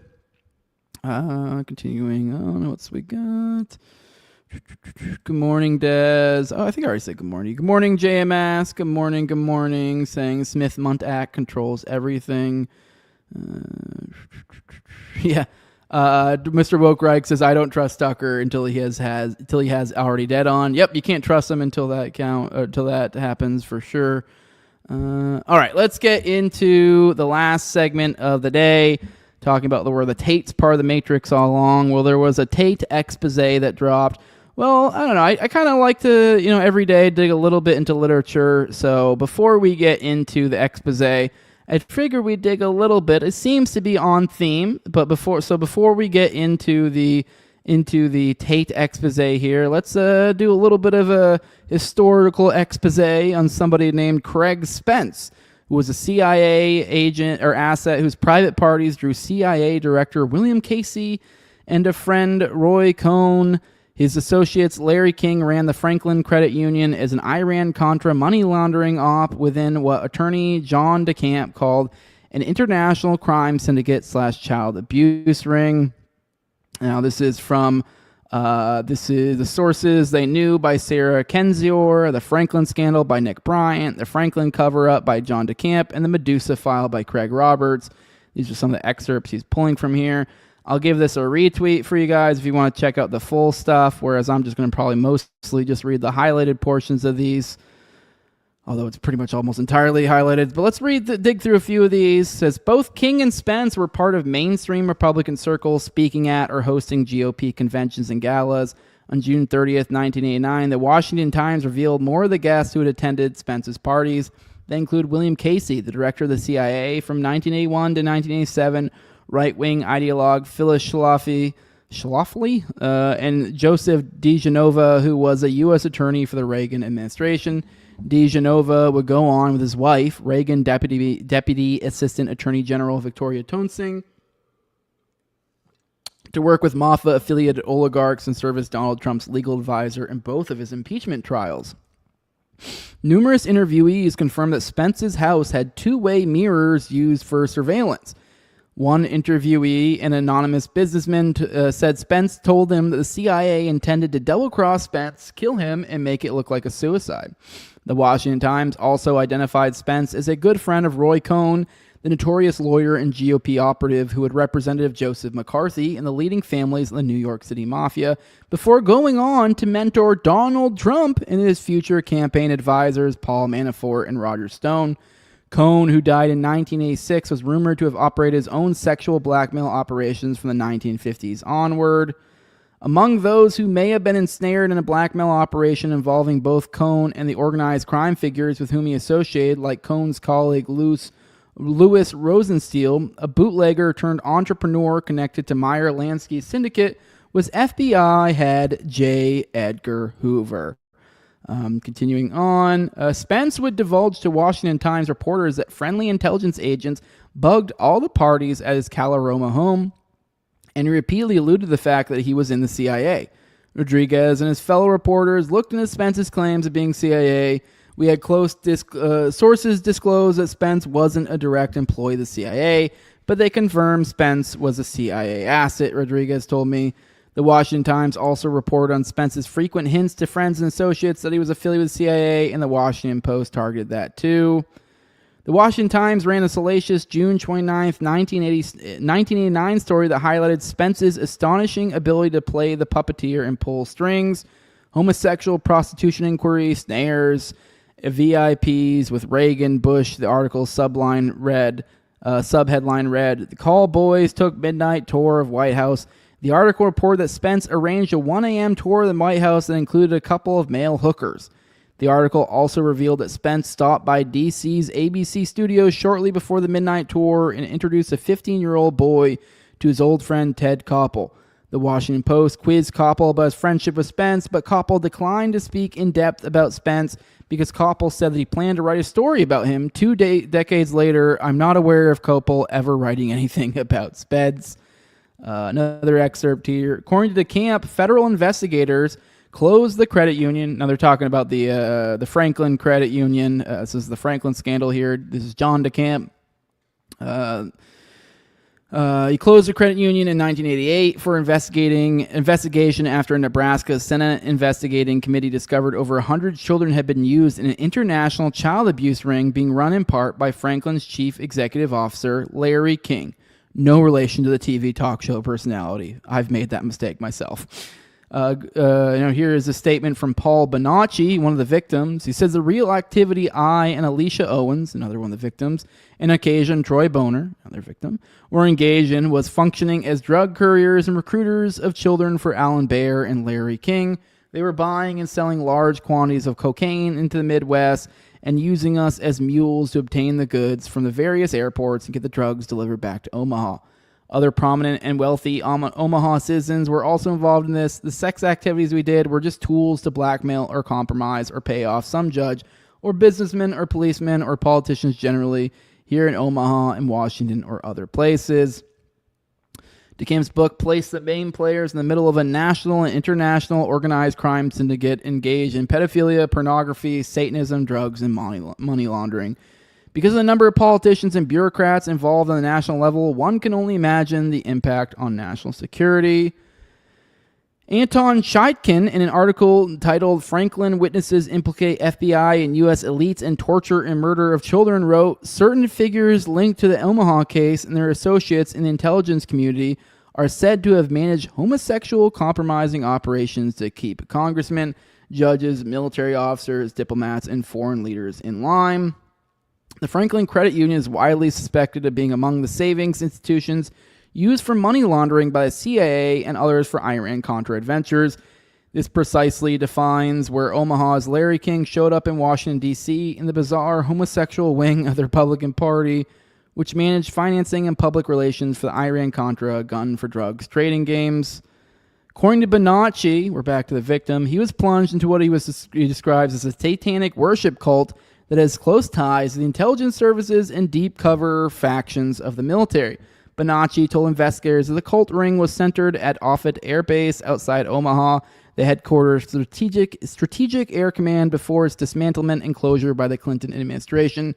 There, he was sexually victimized from the age of 3 years old on. The ring trained him by tortures, heavy drugging, and sexual degradation while instructing him in military arts, including assassination. Now, one of those excerpts was from a book, by the way, for those who are looking for respectability of sorts. I know we sound like we were talking about some kooky shit there, but the number 3 here, the Franklin cover-up by John DeCamp, I believe he was, a senator, I think, if I'm recalling correctly, some sort of representative, I believe, on the federal level, or I guess the Senate state, whatever, on that level, pretty high up.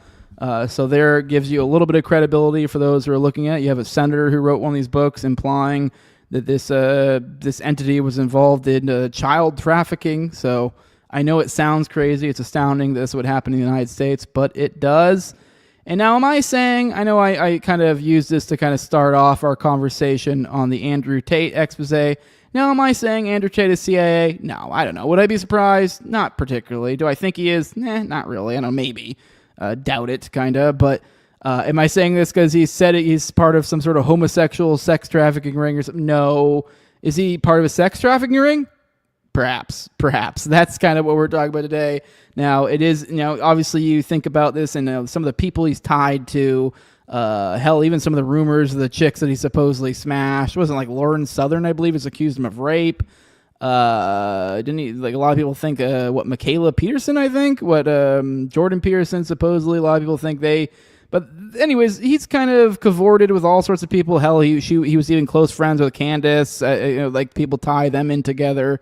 That group supposedly, like I guess the husband's good friends with them or something. But just saying, if you think of that and you think about this sort of, alleged degeneracy that perhaps Andrew may be involved in, which we're going to go through today, there starts to be some parallels. You start to notice some things. But with that, let's go ahead and get into it. Let's get into this Andrew Tate expose, Andrew Tate's Empire of Abuse. Now, this is over from the New Yorker, and it's a pretty fucking long piece. This is by Heidi Blake, by the way. Now, I'm not going to read all of this today. I figured we'd read a portion of it, get a feel for it. If we're really intrigued by it, who knows, maybe it's really good. Then we'll continue on tomorrow with this, perhaps, or later, kind of do like a part 2. But at least want to get a feeling for the sort of accusations. I haven't read any of this stuff yet, so... but let's get into it. Right off the jump, I will say, catches my eye. Right below the the title picture and title, you see a little caption of the picture, and it says, "I've done this with over 100 girls," Tate said, about compelling women into sex work. I almost sound evil, but I'm not. That sounds kind of evil to me. But let's dig into it. I don't know. I've never really delved too deep into any of these accusations against the Tates, but they've always kind of been there, been kind of interesting. I don't know what to make of it. I think they have kind of admitted to doing some sort of something with women of age, which you may frown upon, but and myself as well, but it's a little bit different than obviously trafficking children or something. So, maybe something to be looked down upon, but maybe not something that should be reacted with violence by any self-respecting man. So let's dig into this. So just north of Bucharest is a neat development of red gabled houses known as American Village. It is an unlikely place to be at the center of an international criminal intrigue, but on its western border is a sprawling compound patrolled by armed guards that belongs to the British-American influencer Andrew Tate and his younger brother Tristan. The Tates moved to Romania a decade ago to build an online pornography empire, and American Village was where they kept their recruits. Which, by the way, I don't know if I read the title. I think I did, but it's Andrew Tate's Empire of Abuse over at The New Yorker by Heidi Blake. One day in April 2022, Yasma Penkov was in a villa near the compound recovering from surgery. A slender, dark-haired former psychology student, she had met Andrew Tate the previous year and agreed to move across Romania to be with him. Tate had told Penkov that he considered her his wife, and when he first asked her to strip on camera, she was appalled. She says, "I'm old-fashioned and I do believe in God," she texted him. "My body is intimate and only my husband should be able to touch and see me." But he'd worn her down, identified the objections, and destroyed her.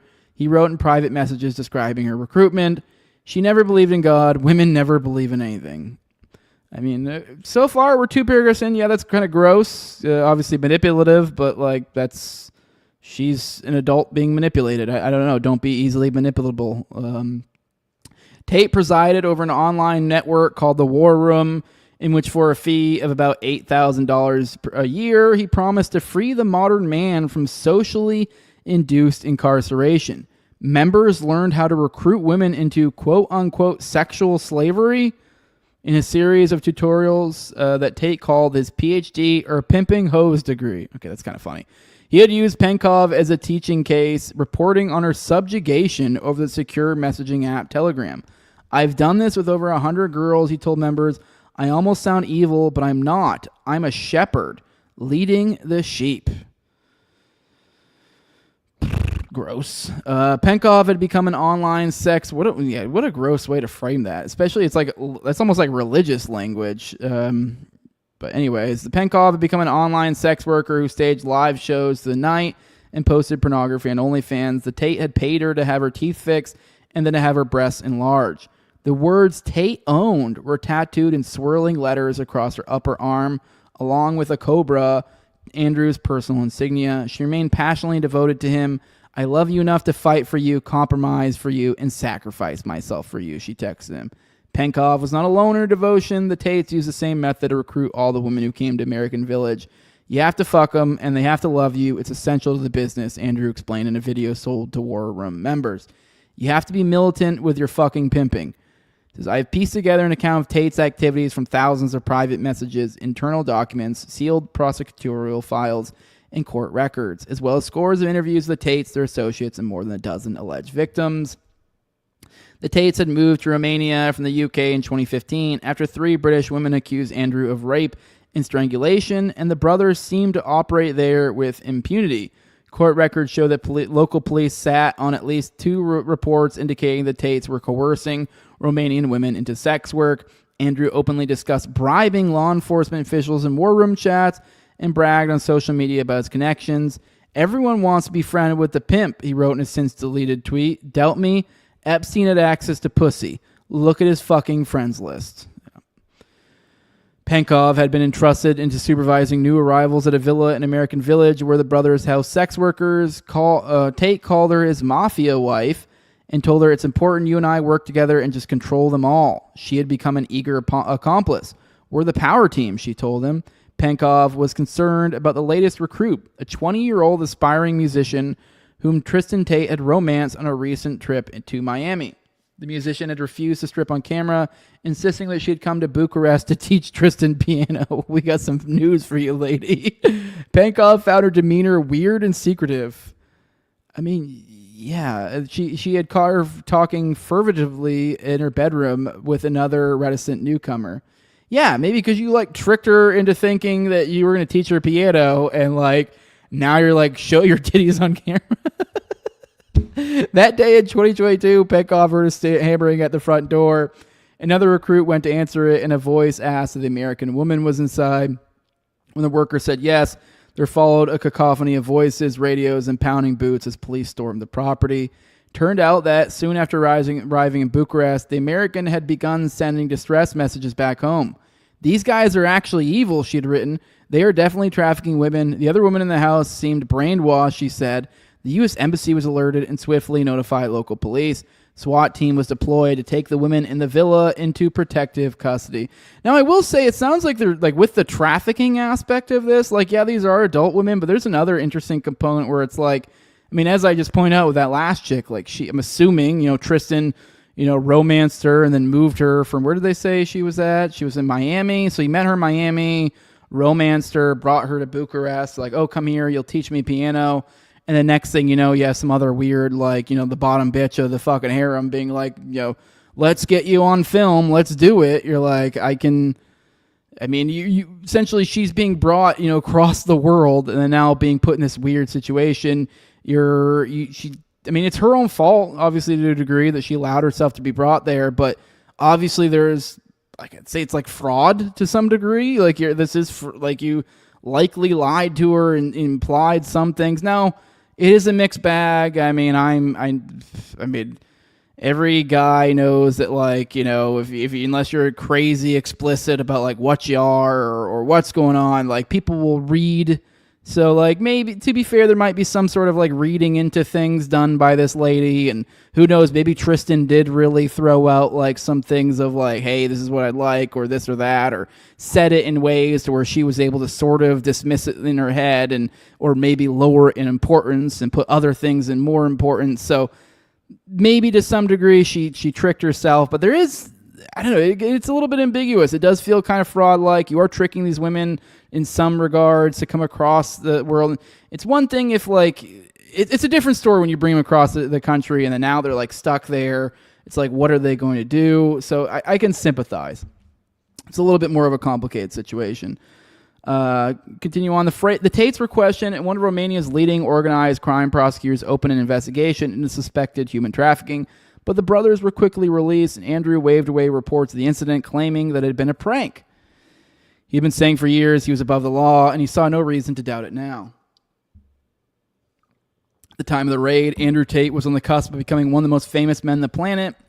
He'd amassed a vast following on social media, mixing posts about diamond watches, cigars, and supercars with jokes and misogynistic rants. He told alienated young men that they were the victims of a feminized society determined to crush their male essence and urged them to get fit, get rich, and reclaim their natural masculine imperative for power. Which I actually would agree with, like, basically all of that is the funny thing, except for, you know, that he then turns that into, like, well, just, like, manipulate women and, I don't know, commoditize pussy. Like, what a... Okay, I don't know. I guess maybe I'm a little bit more nuanced in my thinking of what life is about. But I mean, don't get me wrong. That is a fun part of life. That is a blast. But there's a little bit more to it than that, I think. Often that imperative seems to equate to sexual violence. When I say it's a blast, obviously I'm not saying all the stuff he's doing, but I'm just saying generally sex, you know, before someone interprets that some other way. Often that imperative seems to equate to sexual violence. In one video, Tate described the basic moves of pimping while lying on his bed waving machete. Bang, out the machete, boom, in her face, then grip her up by the neck, he said. Machetes are on the floor, her panties are all wet, and you go fuck her. That's how it goes. Slap, slap, grab, choke, shut up, bitch, sex.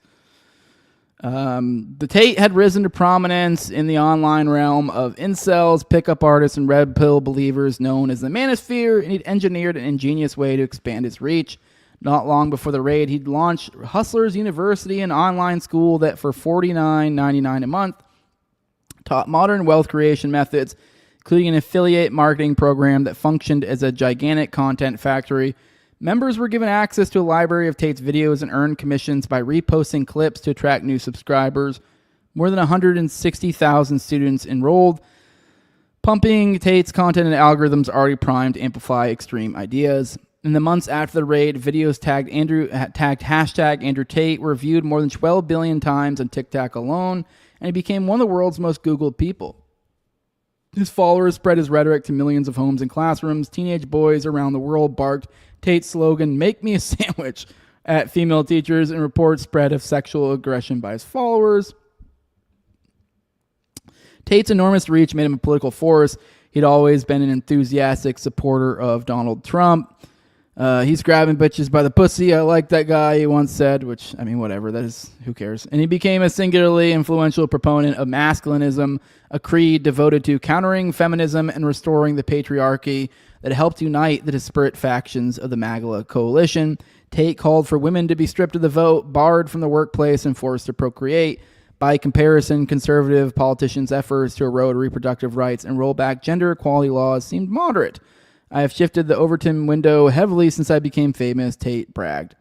In the summer of 2022, feminist and Antifa groups mounted a campaign to deplatform Tate, and he was ejected from mainstream social media.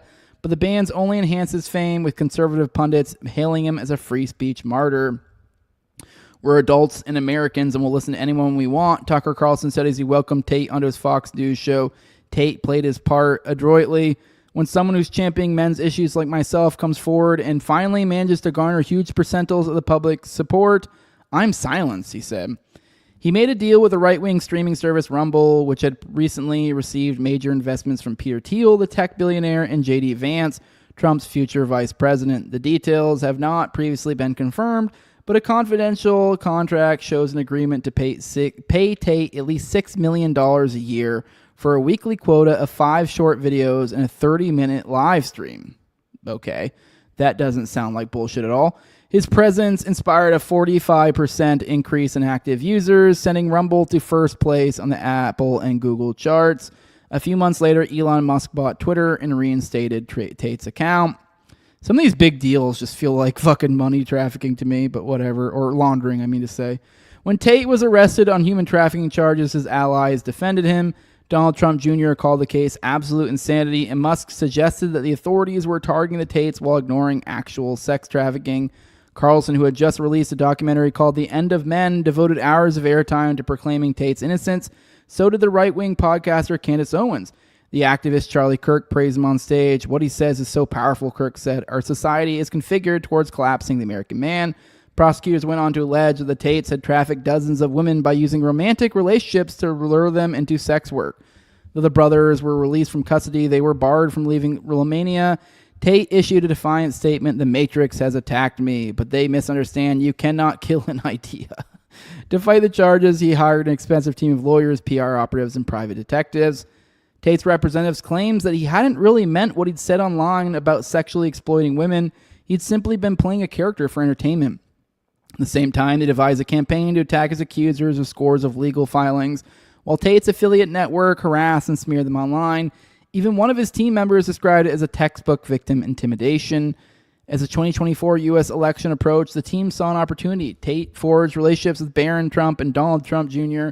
In the weeks before the vote, he pumped out pro-MAGA content, mobilizing young men in such large numbers that Kamala Harris later named him as a key factor in her defeat. When the result was in, Tate posted jubilantly on X, "The patriarchy is back." After the inauguration, he added, "The Tates will be free. Trump is the president." Weeks later, under pressure from the U.S., Romania lifted the Tates travel ban. Since then, the brothers have traveled the world while the case appears stalled and the evidence remains sealed. When I met them earlier this year at a cigar lounge in Bucharest, they assured me that the prosecution was doomed. "It's just garbage out of a corrupt country," Andrew said, puffing a Davidoff and flashing pearly veneers. "Show me a victim. Show me a hurt girl. Show me a bruise. Show me a girl chained up. Show me something." Says, "The times I struck a woman in passion, I never left a mark," the Tate's father wrote in Facebook on 2011. "Super control of the human animal. They love me still." Emery Tate was a celebrated black chess master who served as a staff sergeant and a linguist in the U.S. Air Force. Glow much? So anyways, the linguist portion of obviously. I've heard rumors this guy was CIA before, so I don't know if there's anything legit to that or if that's just people reading the tea leaves. He met their mother, a white British woman. I think I've heard Tripoli say that before. I don't know where he got that from, but this is the dad, Emery Tate, a black chess master who was a linguist in the Air Force, which linguists are very commonly known to be associated with a distinct glow. He met his mother, a white British woman named Eileen Ashley, on a brief posting in the UK. Couple married and moved to America in 1986. Andrew was born in a military hospital in Washington, D.C. Tristan came a year and a half later, followed by his sister Janine. Andrew has described his father's influence in scores of posts, podcasts, and videos. "My dad was my hero in every way." He said, "I feared my dad as if he was God himself." Emery was brilliant, charismatic, and mercurial. In 1992, he was discharged from the Air Force after being diagnosed as having conditions that interfere with military service, including narcissistic personality disorder. Back in civilian life, he was convinced that he was being monitored by the CIA, that the family car was being tailed, and that he was under attack by assailants from Eastern Europe. The world he lived in was a scary world, Andrew has said. He remembered Emery telling him, "You're a Tate. They're going to come for you like they came for me." The family relocated to Elkhart, Indiana to be close to Emery's mother. The brothers spent hours playing around their grandmother's house, climbing trees, building forts, and racing through cornfields, but their home life was fraught. Emery drank heavily and was prone to terrifying rages. Tristan told me that if he stepped out of his line, his father beat him with a belt, sometimes whipping him until his skin was striped red. Andrew described lying awake at night in terror. "I must have been the most awake child on earth," he said in one video. "I was so afraid of the beatdown." He's telling this violence was an essential part of becoming a man. "I can't wait to kick my kid's ass if he gets fresh," he has said, which not the way to go, I will say that. In Indiana, Emery worked low-wage jobs at McDonald's, a car wash, a park, but funneled his ferocious intellect into chess, often staying up all night drinking and practicing variations. He started leaving the family to play in tournaments around the country. He would arrive by bus wearing his trademark trilby and hustle for spare dollars in chess parks. A dazzling attacking player, he became a folk hero on the circuit, bringing the flair and swagger to chess often seen on the basketball courts. The chess writer Daim Shabazz noted, "But he lacked the discipline to reach grandmaster level where serious winnings kick in. As smart as my father was, chess doesn't pay," Andrew has said. He also loved gambling, women, and booze. So you add that all up, we were very, very poor. When Emery returned to the family after an 8-week absence, Eileen confronted him over an infidelity and he walked out again. "When you're older, you'll understand," he told Andrew. "Your mother won't shut up." As the marriage broke down, Andrew rationalized his father's abandonment. "You're a better role model to your son if you barely see him and live life on your own terms," he later wrote. "My dad is a superhero, not a full-time carer. Don't sit and become a bitch like the woman wants." In 97, the year Andrew turned 11, Eileen moved the children to her hometown of Luton, an impoverished and overcrowded municipality, there you go, north of London. They stayed in a hostel for homeless women and children. It was a horrible place to live, Tristan told me. Eileen got a job washing dishes in a school cafeteria, and he remembered that her hands were always bleeding and cracked.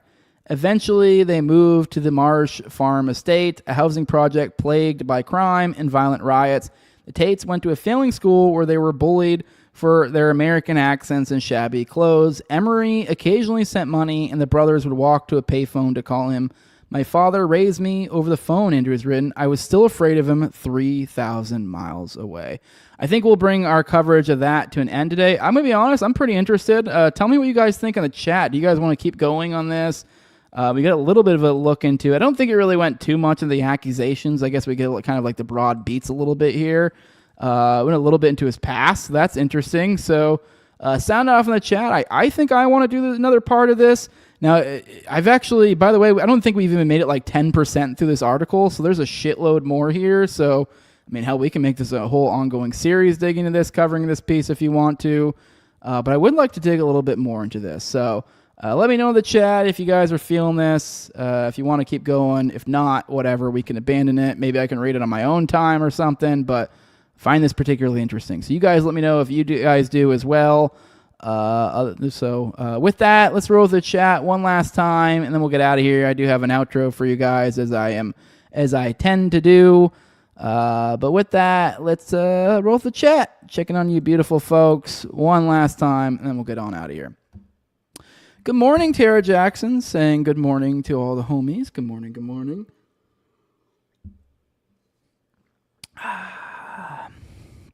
See a little chitty chat back and forth in the chat. That's nice.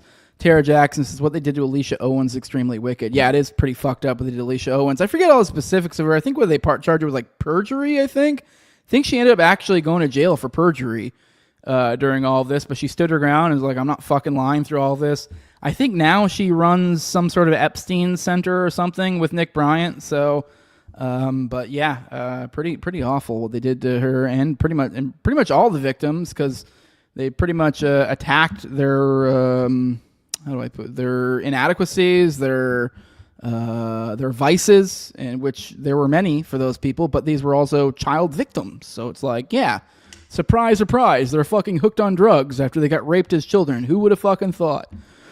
Continuing on, good morning, Tower Gang NPC. Good morning to you. Yep, see, Tara says put her in prison for perjury for years. Yep. She was one of the victims and she would not recant. Yeah.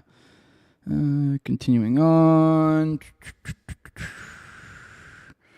Good morning. Oh, never mind. To me, Tom says to me, the Tates scream unwitting assets. Yup.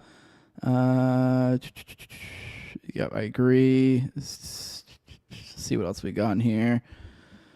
Tara, more on Alicia Owens, says she was 21 years old when they put her in prison for 4.5 years for a perjury claim that she was lying about the Franklin scandal, and to this day, her Wikipedia says allegedly.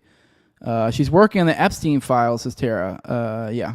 Good morning, LTD. Says I'm late to the show and starting from the start. Hope everyone is having fun. I hope you're having fun as well. Hope you're having a good day. Yeah, the Associate Director of Epstein Justice is so there you go. Which she's doing with Nick Bryan. So they hold little like seminars and stuff like that here and there. Occasionally see it on the feed and retweet it. Northside says just does not help anything to have these guys giving young men a blueprint for pimping. Yeah, it definitely does. Yeah, likes to strangle women during sex, freakoid. I think if I recall correctly, I think the cope, whether it's legit or not, was that she was like into that shit or something. I forget the specifics on this. Tom says, I mean, these guys are scum, but you thought a rich guy was going to pay you for your travel for piano lessons. Well, okay, I know it sounds ridiculous, but on the flip side, like if you're just some chick and some dude kind of romances you, and let's say you're in Miami, you party for a couple nights. Let's say he even is kind of gentlemanly. Let's say he doesn't even try to get it on the first night. Let's say he's slow with it. Let's say you go, you meet, some sort of romantic moment. You kind of, then you take her out the next day to do some things. I could totally see how over a course of a couple days, a chick could totally buy into some sort of romance. I feel like it'd actually be all too easy to do as a rich man, honestly. All you'd have to do is show a little bit of subtlety, a little bit of restraint, not try to bang her on the first night, try to and also try to space it out, build the anticipation. I really do think it probably wouldn't be too hard if you had the money, the means, and you're able to be kind of cool in how your delivery. I don't feel like it's probably that hard. But and on the flip side, I know we're making fun of the broad here, but on the flip side, I also can see from the chick side how that could be kind of believable. You're like, whirlwind romances do happen. If you do it over the course of a few days, it may make it more believable. So I know I could see how it could be done. I could see it. So I know it's funny, but I could sympathize with chicks as well.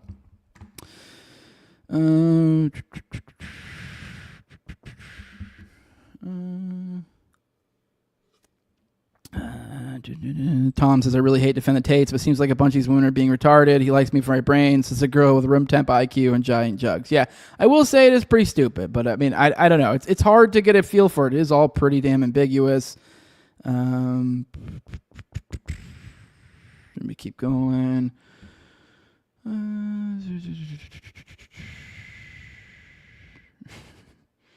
Alien Big Cat making fun of my pronunciation. Good morning, Fire Pixie. Good to see you joining the chat. Good to see you joining us. Who else we got in here?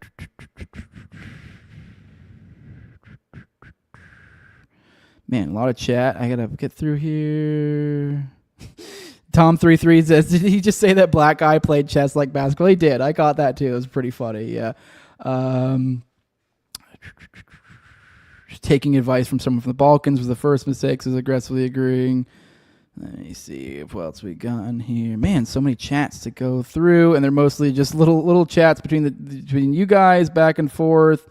See, Marnimac, here's the move. See, she gets it. You wine and dine the first night, then pump and dump the next. I would actually say if you have 3 nights, you can do it even better. You have to have to even do it even better. I would assume the move would be like the first night, not even wine and dine. It's the meat. You got to include the meat, and you got to be you got to play it cool. If you're the dude, you got to play it cool. You can't act over eager, but you got to act interested. You got to act witty.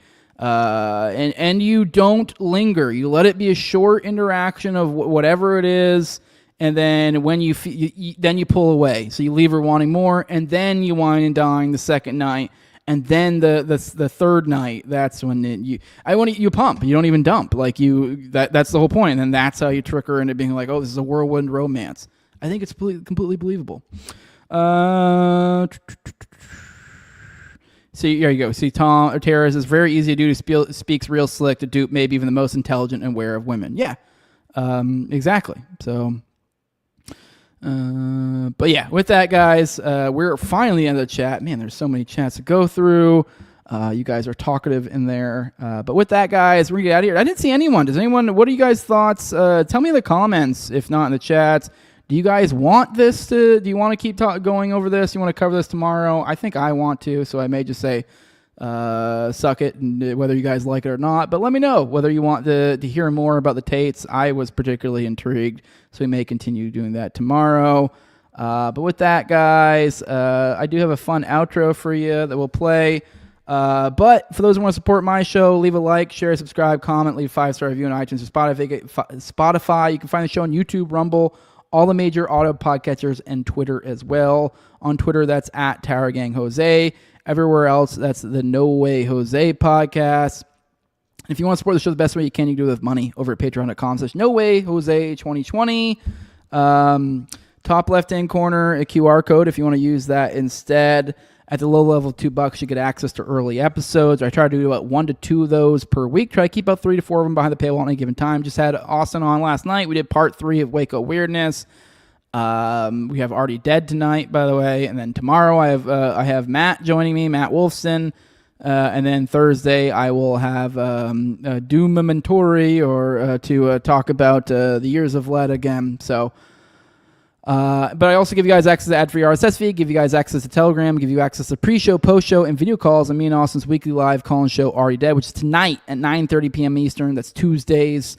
So pop in, give us a call, hang out. Hope to see you guys there. Also give a big shout out to the highest level of my Patreon. It's a big thank you for their support. And my previous ghost and Tower Gang at Leonard Toad, also at Brigadiers, at ZVRCK, at _Zeal, Tim Tuttle, at John Klebold, big fan of the show, Torrin May, at Wayne Takis, When I Cover Kids, No Free Lunch, Jack, Mark Vestibule, Wake, Jacob Wintergrad, Biblical Energy Podcast, and John Black, that beautiful bastard. And with that, guys, we'll see you on the next one. I do see Tara saying she wants some more Tristan coverage. So hell yeah. Seriously, Tom, I'd rather hear about the Tates than Israel, Gaza, getting tired of the depressing. Well, I'm sorry. I'm going to give you both, but I guess maybe it'll muddy the waters a little bit for you. Enjoy your rehab counselor, Tara. Tara is saying, please, more Tates. So I think people want some more Tates. So let's do it. We'll probably do some more Tates tomorrow. I mean, it's probably going to take like 5 parts to knock it out if we do the whole thing, but I don't know. We'll keep plugging away until we get bored or until we finish. But with that, enjoy this outro. I got some more kitty cat outro stuff for you guys. Hey, remind you guys, you guys are the producers of the show, so tag me and stuff. That's all you got to do. On Twitter, @TowerGangJose. If you find stuff that you feel like it's appropriate for the show, whether it's an outro. I'm mentioning this because I'm getting a little low on outros. So I need some more tags out there. If you guys see some whether it's kitty cat videos or it's some sort of funny AI thing or whatever, you get the idea of the general what we're going for the outros. But if you see anything like that, tag me. If you see anything that worked for Icebreaker Content, foreign policy, any sort of stuff that'd be great for the show, feel free to tag me in it and help contribute to the show. I appreciate those who do. There's a good handful of you guys who do that really help keep the show going. Keeps me off Twitter, so I'm not on here too much. But with that, guys, enjoy this outro with kitties. Who doesn't like kitties? I love kitties. If you don't, you're evil. With that, we'll see you on the next one. See you probably tomorrow around 11 a.m. Eastern. Oh, actually tonight, 9:30 p.m. Eastern. Be there at Already Dead. We'll see you all. Calling the show. Bye-bye. What you want? Oh, you want hugs? Love you. Give me a kiss.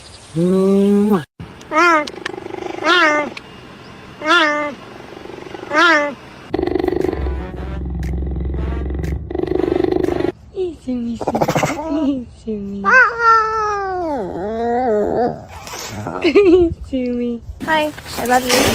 I love you. Oh. Did I scare you? Hi, buddy. What are you doing? Boop. Give me a kiss. Give me a kiss. Thank you. Hi!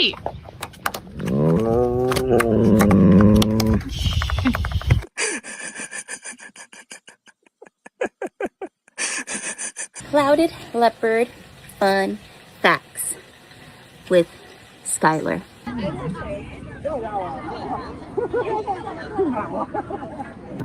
Yeah, hi, buddy.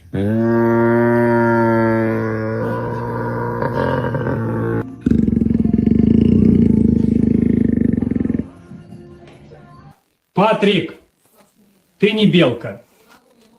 Слазь немедленно. What are you doing? What is she doing? Oh.